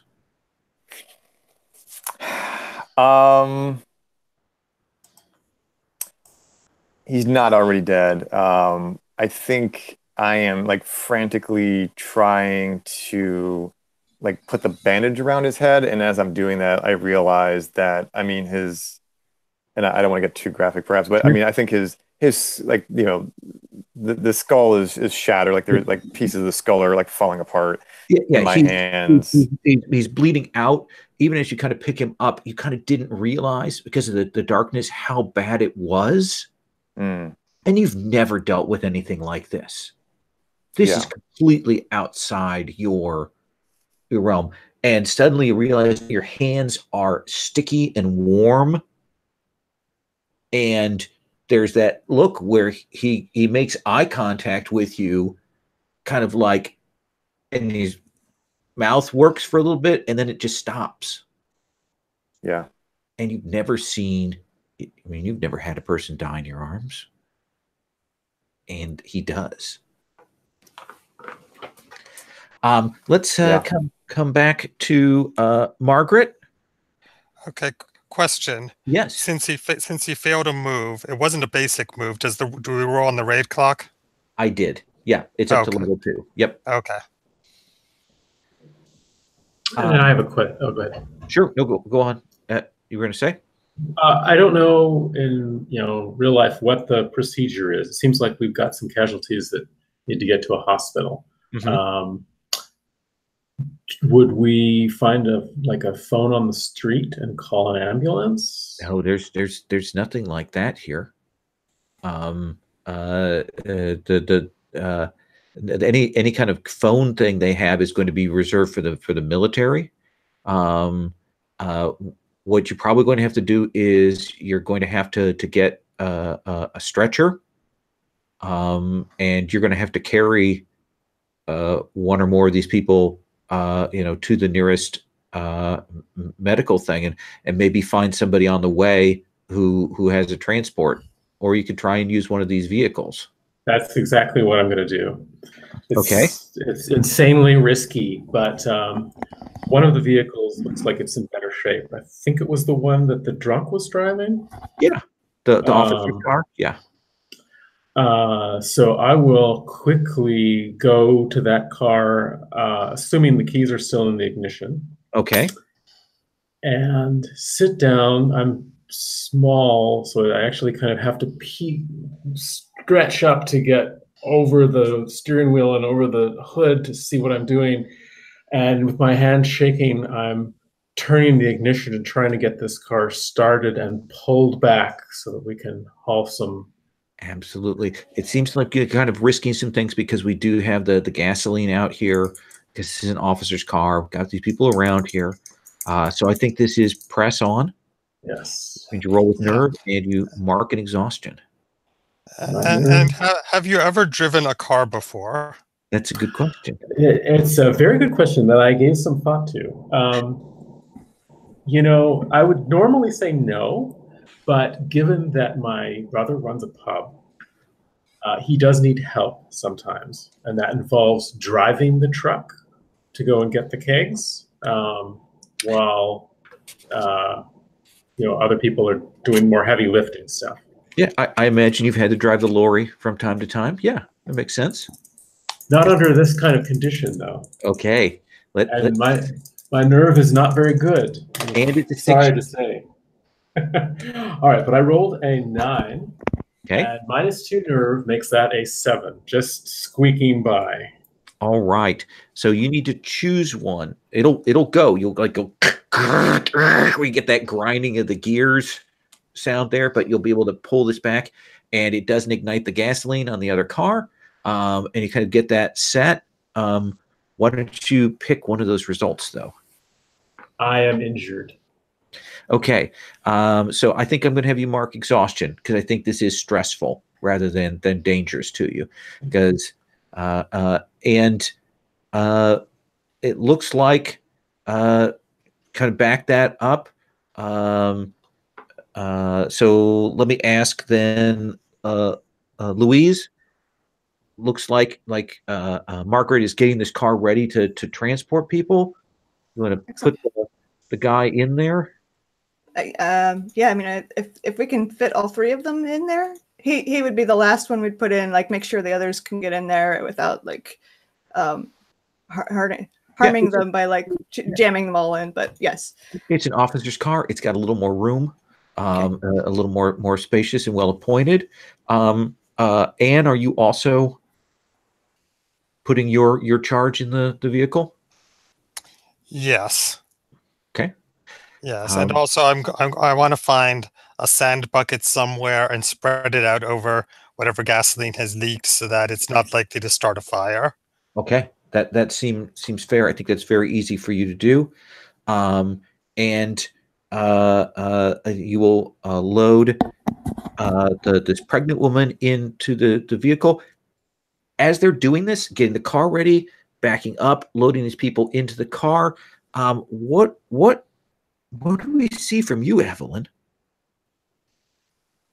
I think I'm in a state of shock, probably. I think I have blood on my hands, maybe also on my clothes at this point. I've barely been able to pack up my first aid kit, and I'm just sort of stumbling towards them. I think, let's see, whoever I would encounter first, perhaps Louise. I would just Yeah, I don't think I'm getting in the car. So I've no putting. So you probably run into me first. okay. So then I'd just be like, you know, I couldn't help him. He's dead. Yeah. Sorry. First one. Yeah, I've never experienced anything like this before. I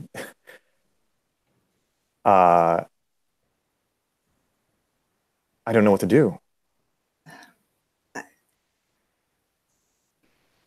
Nothing. I mean, you know, when we report in, we tell them where to find the body, but we've got people we can still save to worry about. So What do we do with him? We can't just leave him lying here on the street like a dog.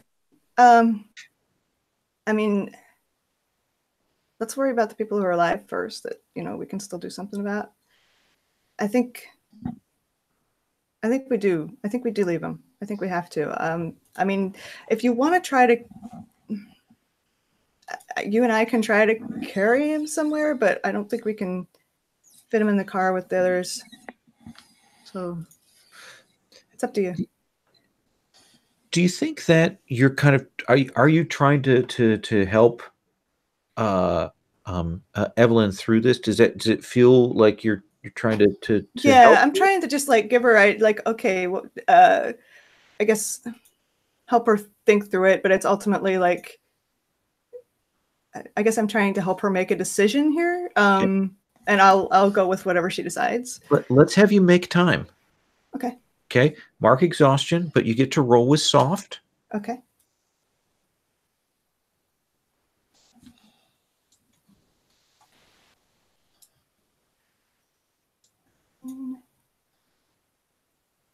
Nine. So you have a choice. You can remove 2 exhaustion from her. You can gain a bond, which is a currency you can spend later. Or we can take +1 forward, essentially that kind of help out with convincing and getting this thing organized. What would you like? So what's the effect of exhaustion at 3 points? Because that's what she has. When you reach 5 exhaustion, you're going to break down. Okay. In that case, I'll remove 2 exhaustion. Okay. Does that seem reasonable for you? Yes. Okay. Yes, it does. And I think you can load up, you know, the people into the car. Well, yes. Getting that car out of the engagement with the other car drove Margaret to exhaustion 5. Okay. So when you hit 5 exhaustion, you need to check off one of the breaks for your identity. You'll see those are down below. Okay. And then you need to roll flat. All right. We'll figure out which one of those things is the second. Let me roll. I rolled snake eyes. Snake eyes. So the good news is you get to recover 1 exhaustion. Okay. The bad news is I'm advancing the raid clock. And let me roll for that. The raid clock is now at 3. And it stays at 3. So now that's good because nothing bombs yet, but it does mean when the bomb hits, it's going to be much worse. So what does that look like? What does that shakiness look? What do we see from you? I think it's that I'm having trouble getting the car into gear because I'm so nervous. And first I ram it more into the other car, and then I almost stall it, and then pop the clutch and get it going backwards. But my teammates have started, they see what's going on. We're a team. They've started to round up the casualties, and I almost run over, I think I almost run over Louise, and I bring the car to a screeching halt just in the nick of time, and I just put it into neutral and pull the brake, and then just kind of stumble out of the car, and I'm almost in shell shock myself. Okay. So who would take the wheel then?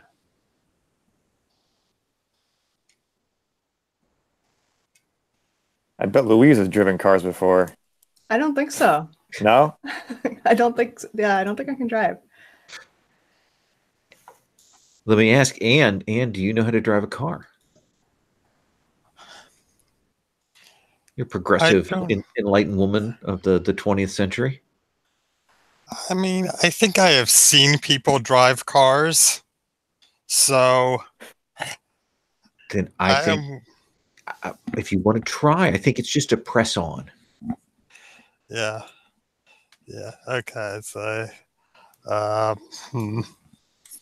yeah, I think I'm going to do so.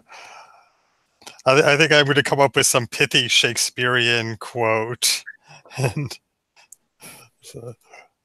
yeah, so that gives me. Okay, so that's an 8. That's not bad.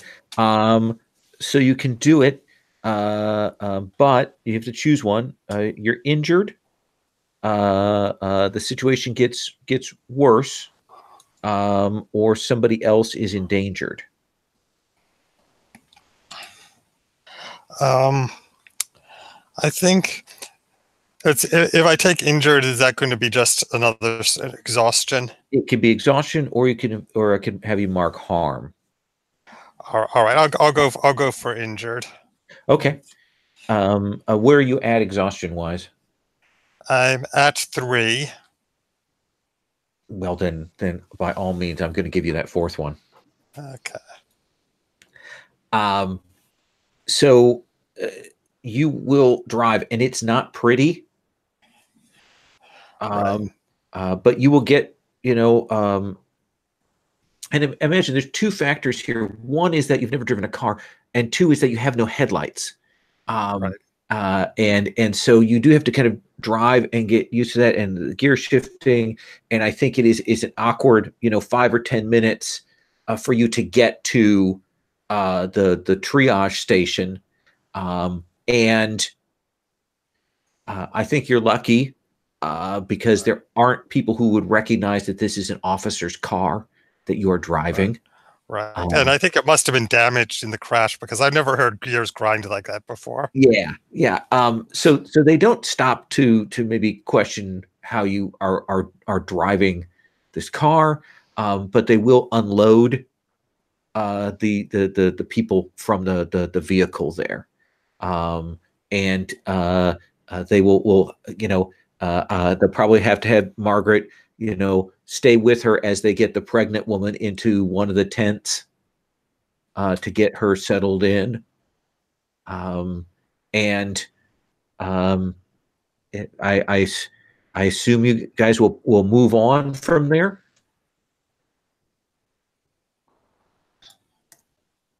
Was there anything?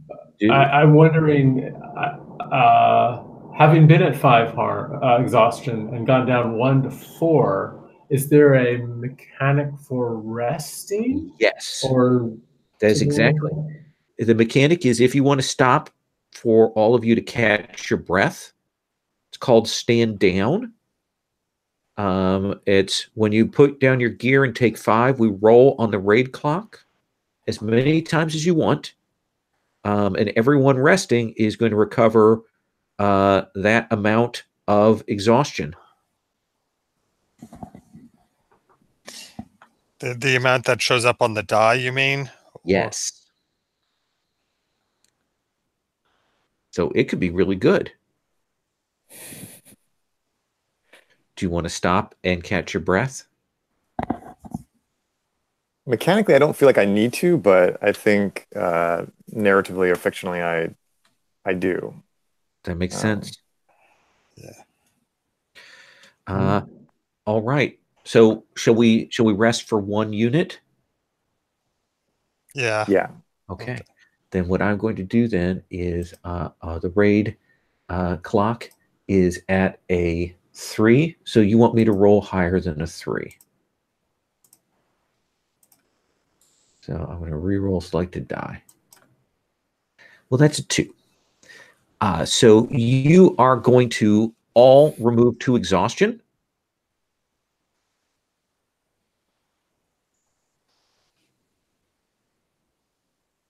And let me reset the clock here. Back to 1.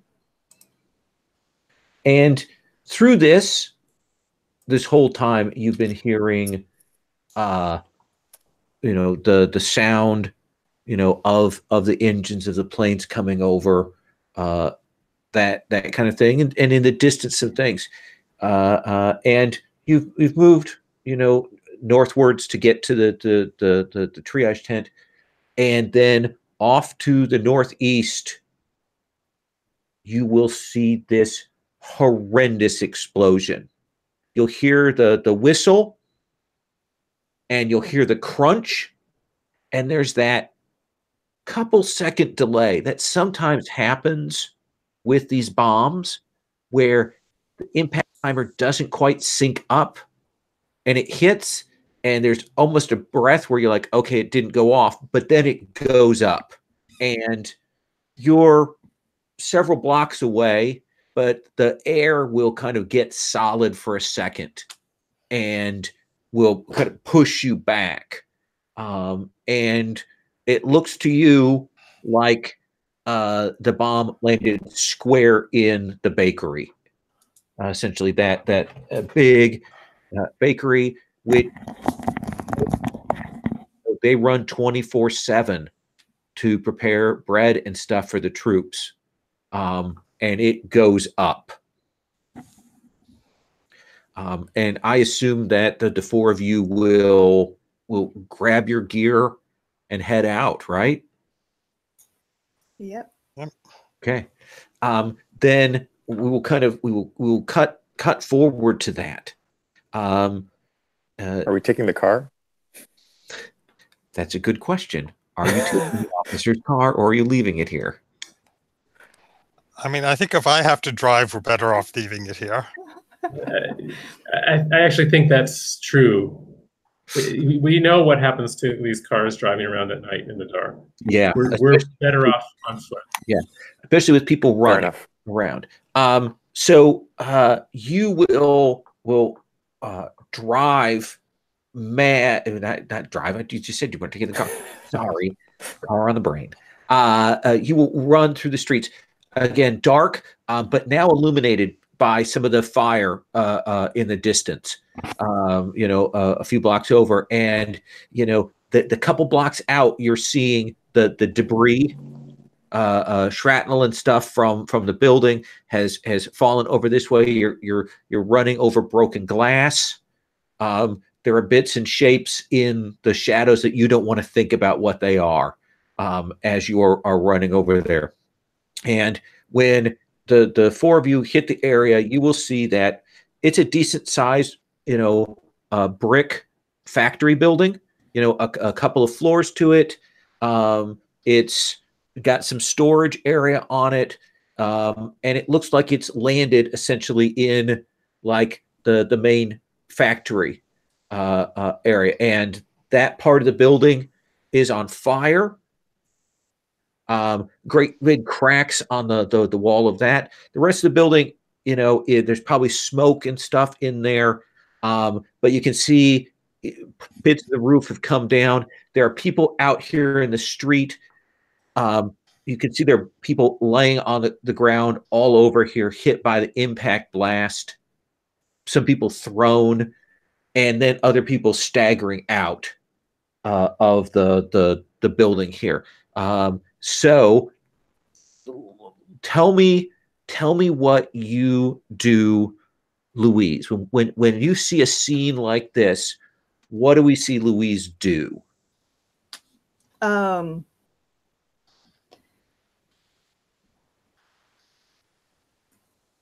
Basically looking for a safe way in, or if that's like kind of like circle around, looking like, okay, no, I can't go here. There's, that's going to collapse any second. And yeah, just and like kind of following the dog. Okay, where's the dog headed? And looking for a safe way to where Absolutely. I think people will be. So you move through the people, kind of looking for access way. Your dog, Alfie, is leading you. Kind of, he knows the drill, maybe even better than you do a little bit, and you probably follow behind him. So you get to do that size up move. You do mark exhaustion because this is going to take a bit to do, and you get that free question. And it is hot and dangerous here.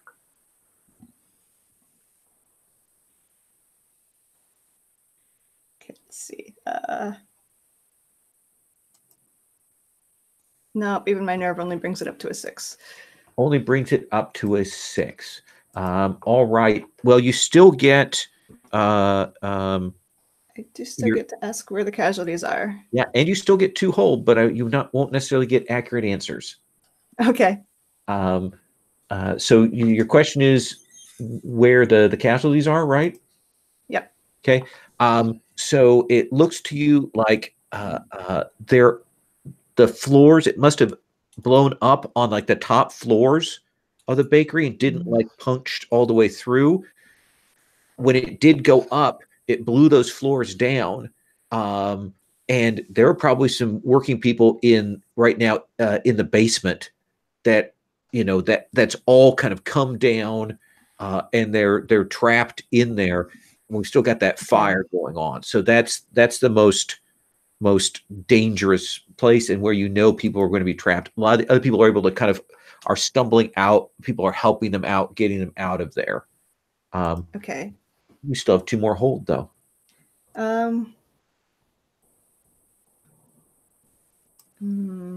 Question. Yes. In our mission priorities, is it helping the casualties, or is it putting out the fire, or does that vary by our different roles? Varies by your role. So I think your mission thing is always do what you've been trained to do. Okay.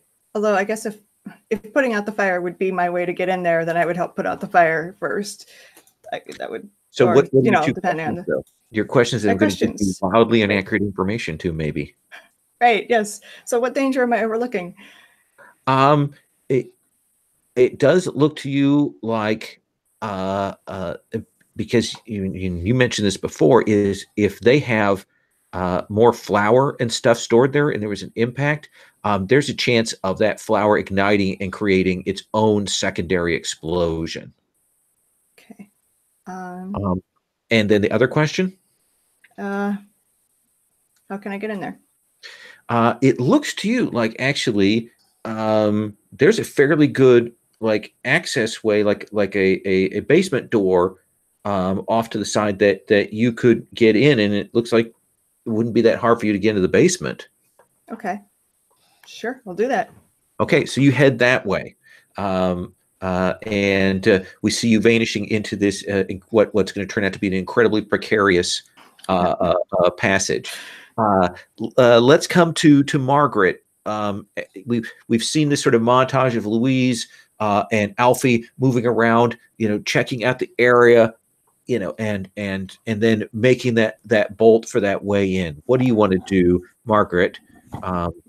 There are people stumbling around out here. The fire's still going on. There are people injured. What would you do? I think I would approach the people stumbling out of the building and try to get them calmed down and ask how many people work here, where in the building do you work? Okay. Try to get an idea of where we should look. Yes. So you're more interested in the size up than you say the hold the line at this point?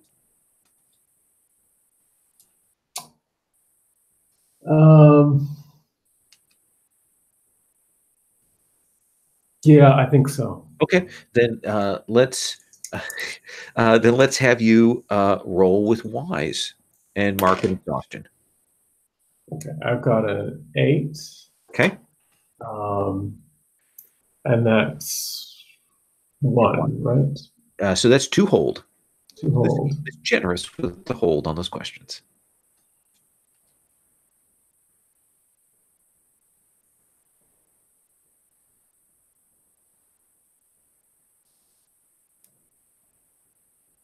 Well, let's start with where are the casualties? I said that I'm asking the people coming out to tell me who needs help, what's going on in there. So they will say, I mean, they tell you what Louise knows about the casualties down below, but they will also say some of the women brought, because they had to, they've got kids up in the nursery, up on the upper floor of the other side of that building, and we haven't seen any of the kids come out. Where is the entrance to that? And they'll say that the side entrance looks like it's broken open, kind of collapsed. It might be able to get in through like an upper floor window or something. Okay. Bad news. Does that seem like a fair info? Absolutely. Okay. So people dead out in the street, people injured. You've only had a chance to wipe the blood and maybe get a chance to wash it off your arms there, Evelyn. So what do we see you do now? I'm assuming I'm privy to the information that Mrs. Brown just, yeah. They're children up on the 2nd floor. Okay. I mean, I'm looking for. So I just wanted to be clear that I'm running past these casualties. Yes, you are. And I'm looking for anything that I can use to like boost myself up. I mean, obviously a ladder would be ideal, but if not that, then like crates that I can stack together. Absolutely, that's pressing on, because you are like doing a risky thing to get up, climber up to get into this sort of smoke-filled, it's not on fire, but it is smoke-filled area to get it at these kids. So let's have you roll. I just did. I got a 9 + 1 of nerve, I believe, makes it a 10. Look at that. Yeah. So tell me what that looks like. I think from the time the bomb exploding and being hit with that wave of like hot air, like that sort of like, snapped me out of the daze that I was in previously. And so I've sort of gone back into, first aid triage nurse mode. And especially hearing like about the children, right? So yeah, I mean, I think there are some. I mean, it's a factory, right? Or a bakery. So there's crates. So I'm, despite my relatively diminutive size, like I'm, pushing them over to the side of the wall. I don't know, maybe to stack the second one on top, maybe somebody like lends like a quick hand, like just a random person.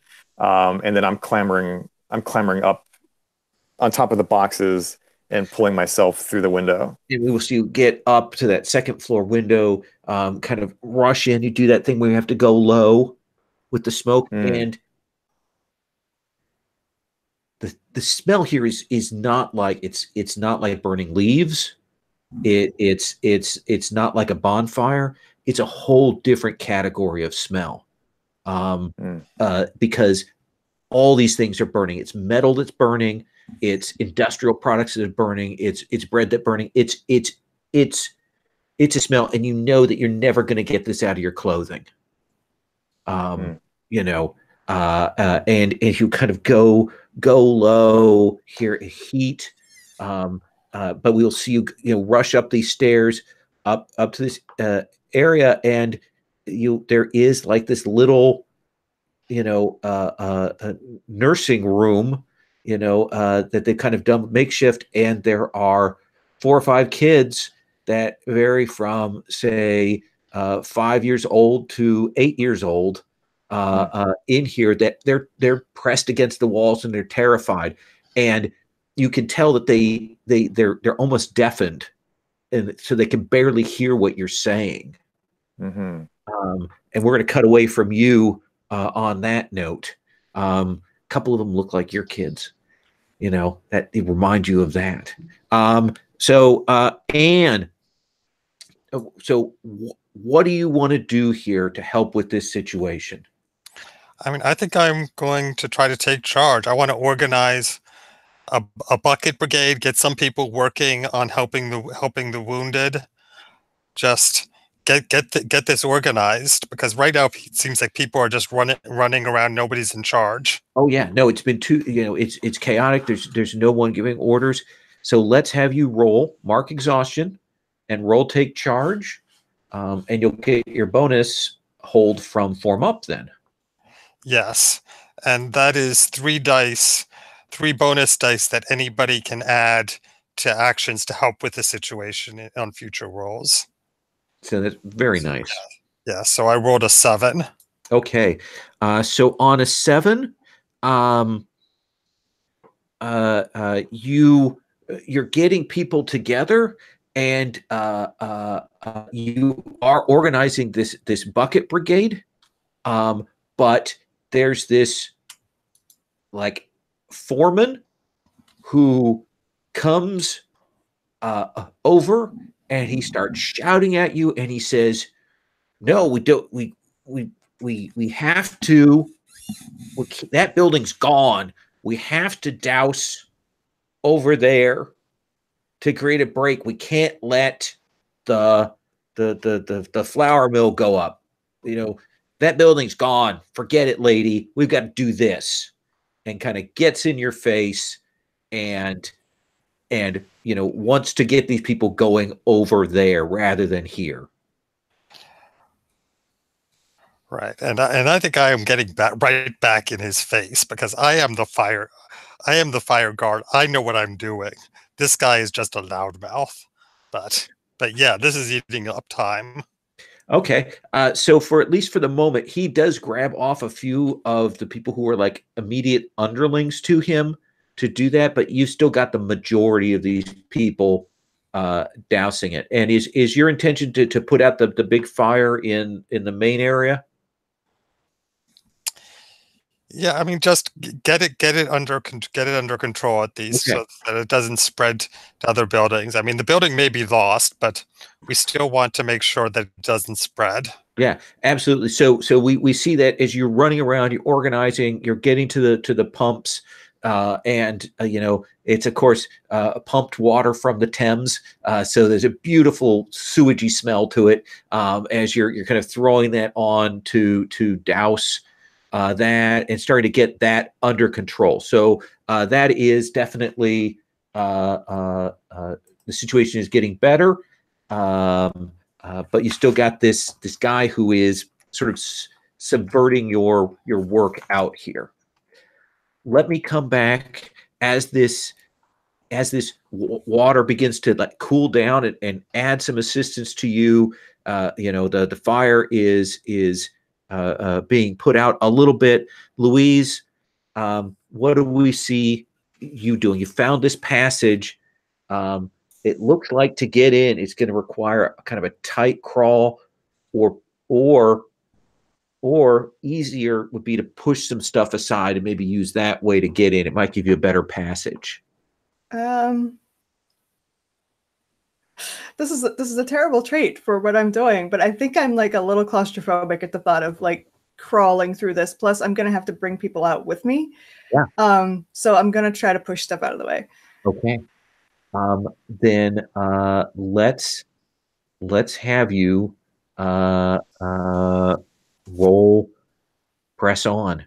Roll with your nerve.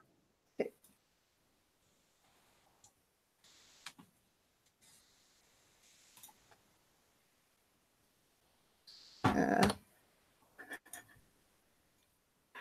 14. 14. Unbelievable. That's awesome. So even as you're moving through here, you'll realize what a bad decision it was to come here. Like, this is not as steady as you thought it was. But somehow you managed to make it in.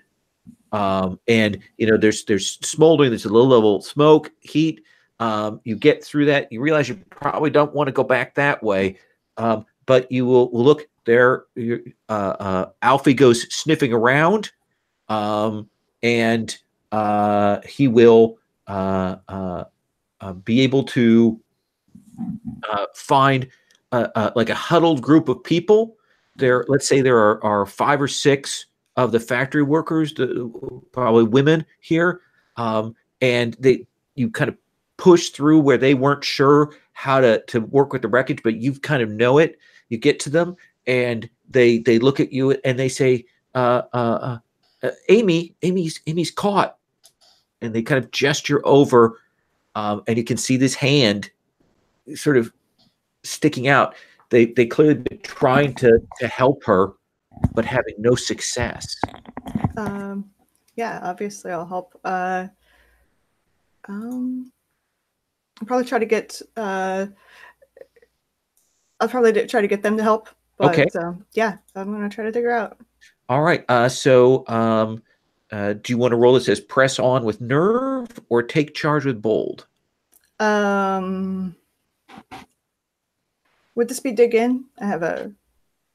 Well, that's a bonus you get. You get that in addition. You get to choose one of those. Oh, I see. Okay. Okay. Cool. So, exhaustion. I think it's more press on. Like, if they don't help me, I'm not super. I'll do it anyway. Okay. Yeah. So you turn your attention to it. Let's have you roll your press on with nerve. Okay. And if you don't make it, your generous help from your associate firefighter can give you an extra die afterwards. 12.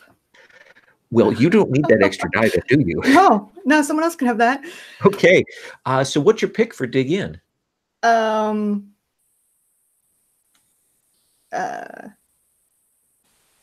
intact and healthy. Okay. Yeah. So you will get her out of there. What does that look like? What do we see on screen? You doing that allows you to extricate her from this.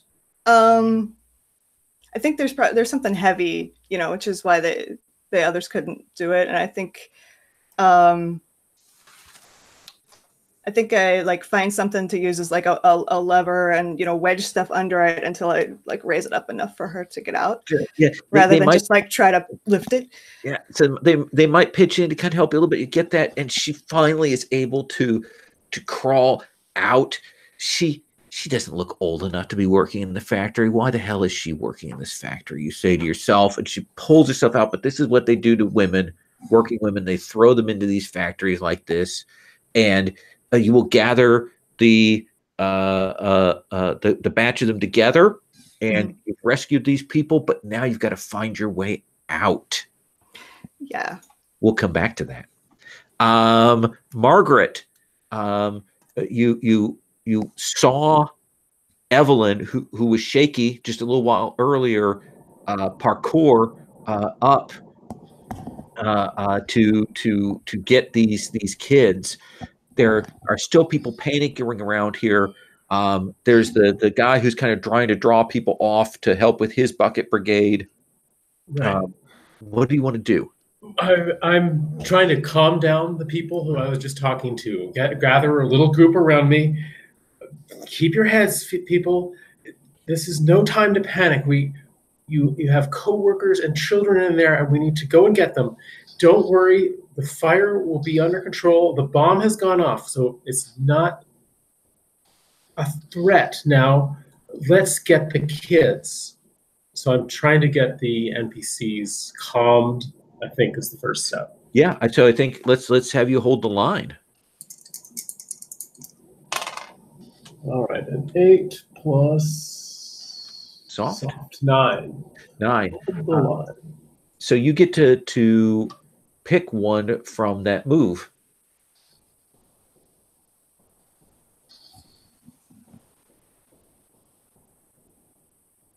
So I guess. Interesting choices there. Yeah, that's kind of weird choices in this situation. I think the best thing would be to give everyone on site a +1, but that narratively, that's like having the workers help. Yeah, I mean that I would give them. I would give to your companions. I would give each of them a +1 forward on their next move.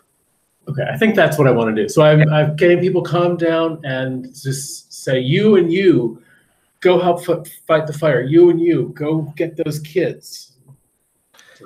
Absolutely, yeah. Some of them move over to the kids. Some of them move over to kind of maybe start pulling through the debris. Some of them move over to the brigade. You get the people who have just been kind of standing around shell-shocked, and you send them in all those different directions. Let's come back to you, Evelyn. How are you going to get these kids out of here? Don't know what that looks like.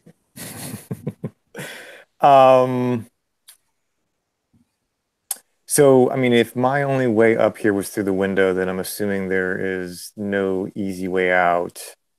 Do you want to other than the window search for a way out? Or you could just kind of muscle your way through. Mm-hmm. You know, and try and you know, go out through a lower level, or push out the way you came, or you could try and size the situation up first.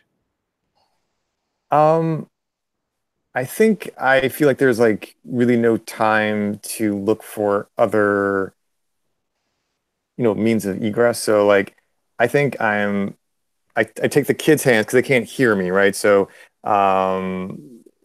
I take their hands, I put them together to form like a chain. Okay. And then I lead them over to the window, and I think I'm going to be like, I think there's like maybe enough space where that I can like lower them down by their arms to like the top crate, and then they can hopefully, you know, climb down the rest of the way. And there are people that have run over to assist you with this. Yeah.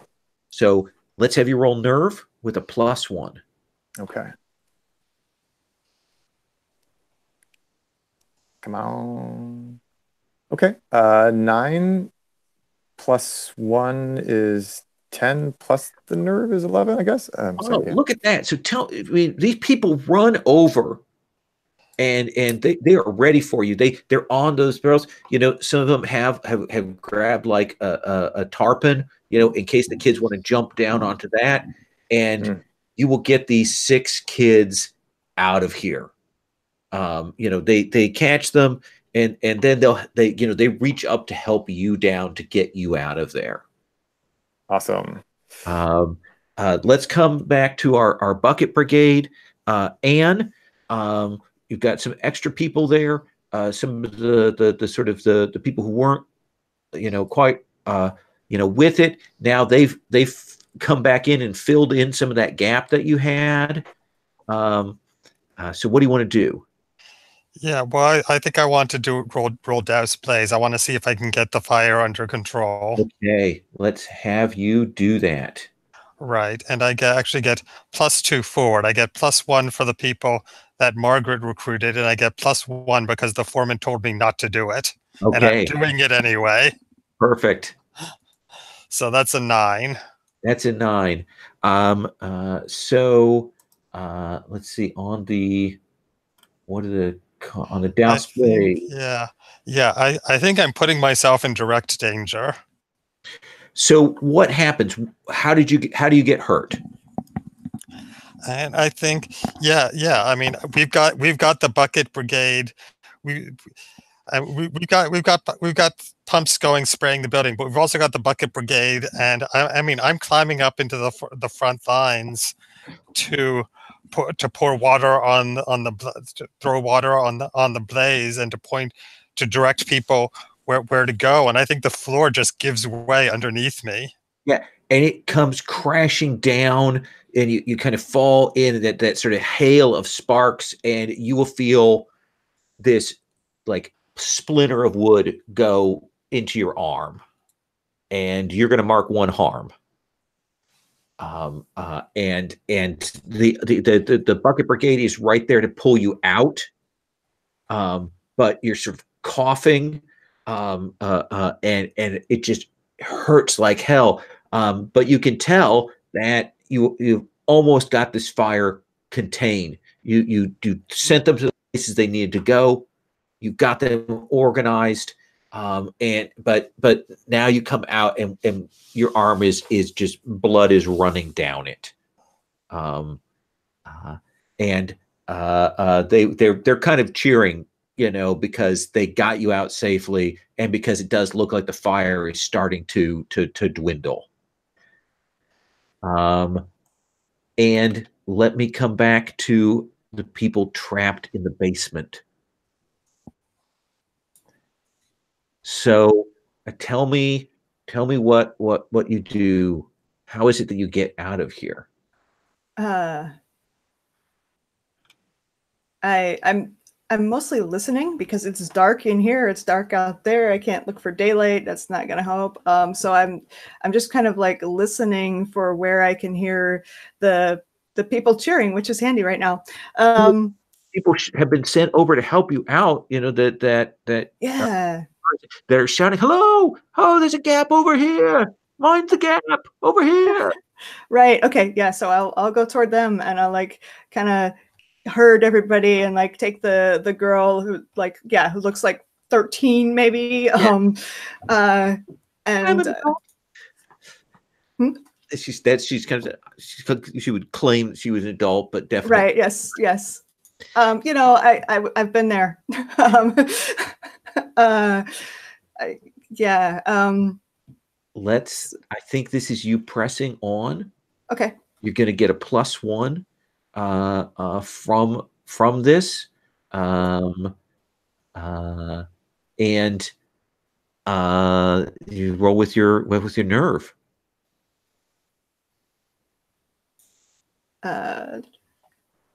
That is, let's see. Okay, rolled a 6, but I have 2 nerve and +9. 9. Okay. So you choose one of those results. You're injured, either harm or exhaustion. Situation gets worse, or someone else is endangered. I think it makes the most sense that I'm injured here. Okay. So what happens? I'm like staying and like pushing everybody out in front of me. What happens that causes that injury to you? I think that gap, like something gives way and hits me as I crawl out through it. Yeah. One of those heavy beams comes and probably catches you, on that glancing blow, and your head rings like a bell. Yeah.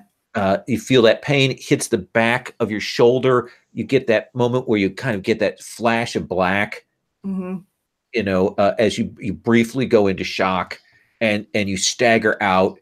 And it's more that the people pull you out. Yeah. You get out under your own power, and Alfie is pushing on you, kind of grabbing onto your sleeve and dragging you out of there. And so you all will catch your breath. The building is the fire is doused. These people are out, and it looks like the situation is under control.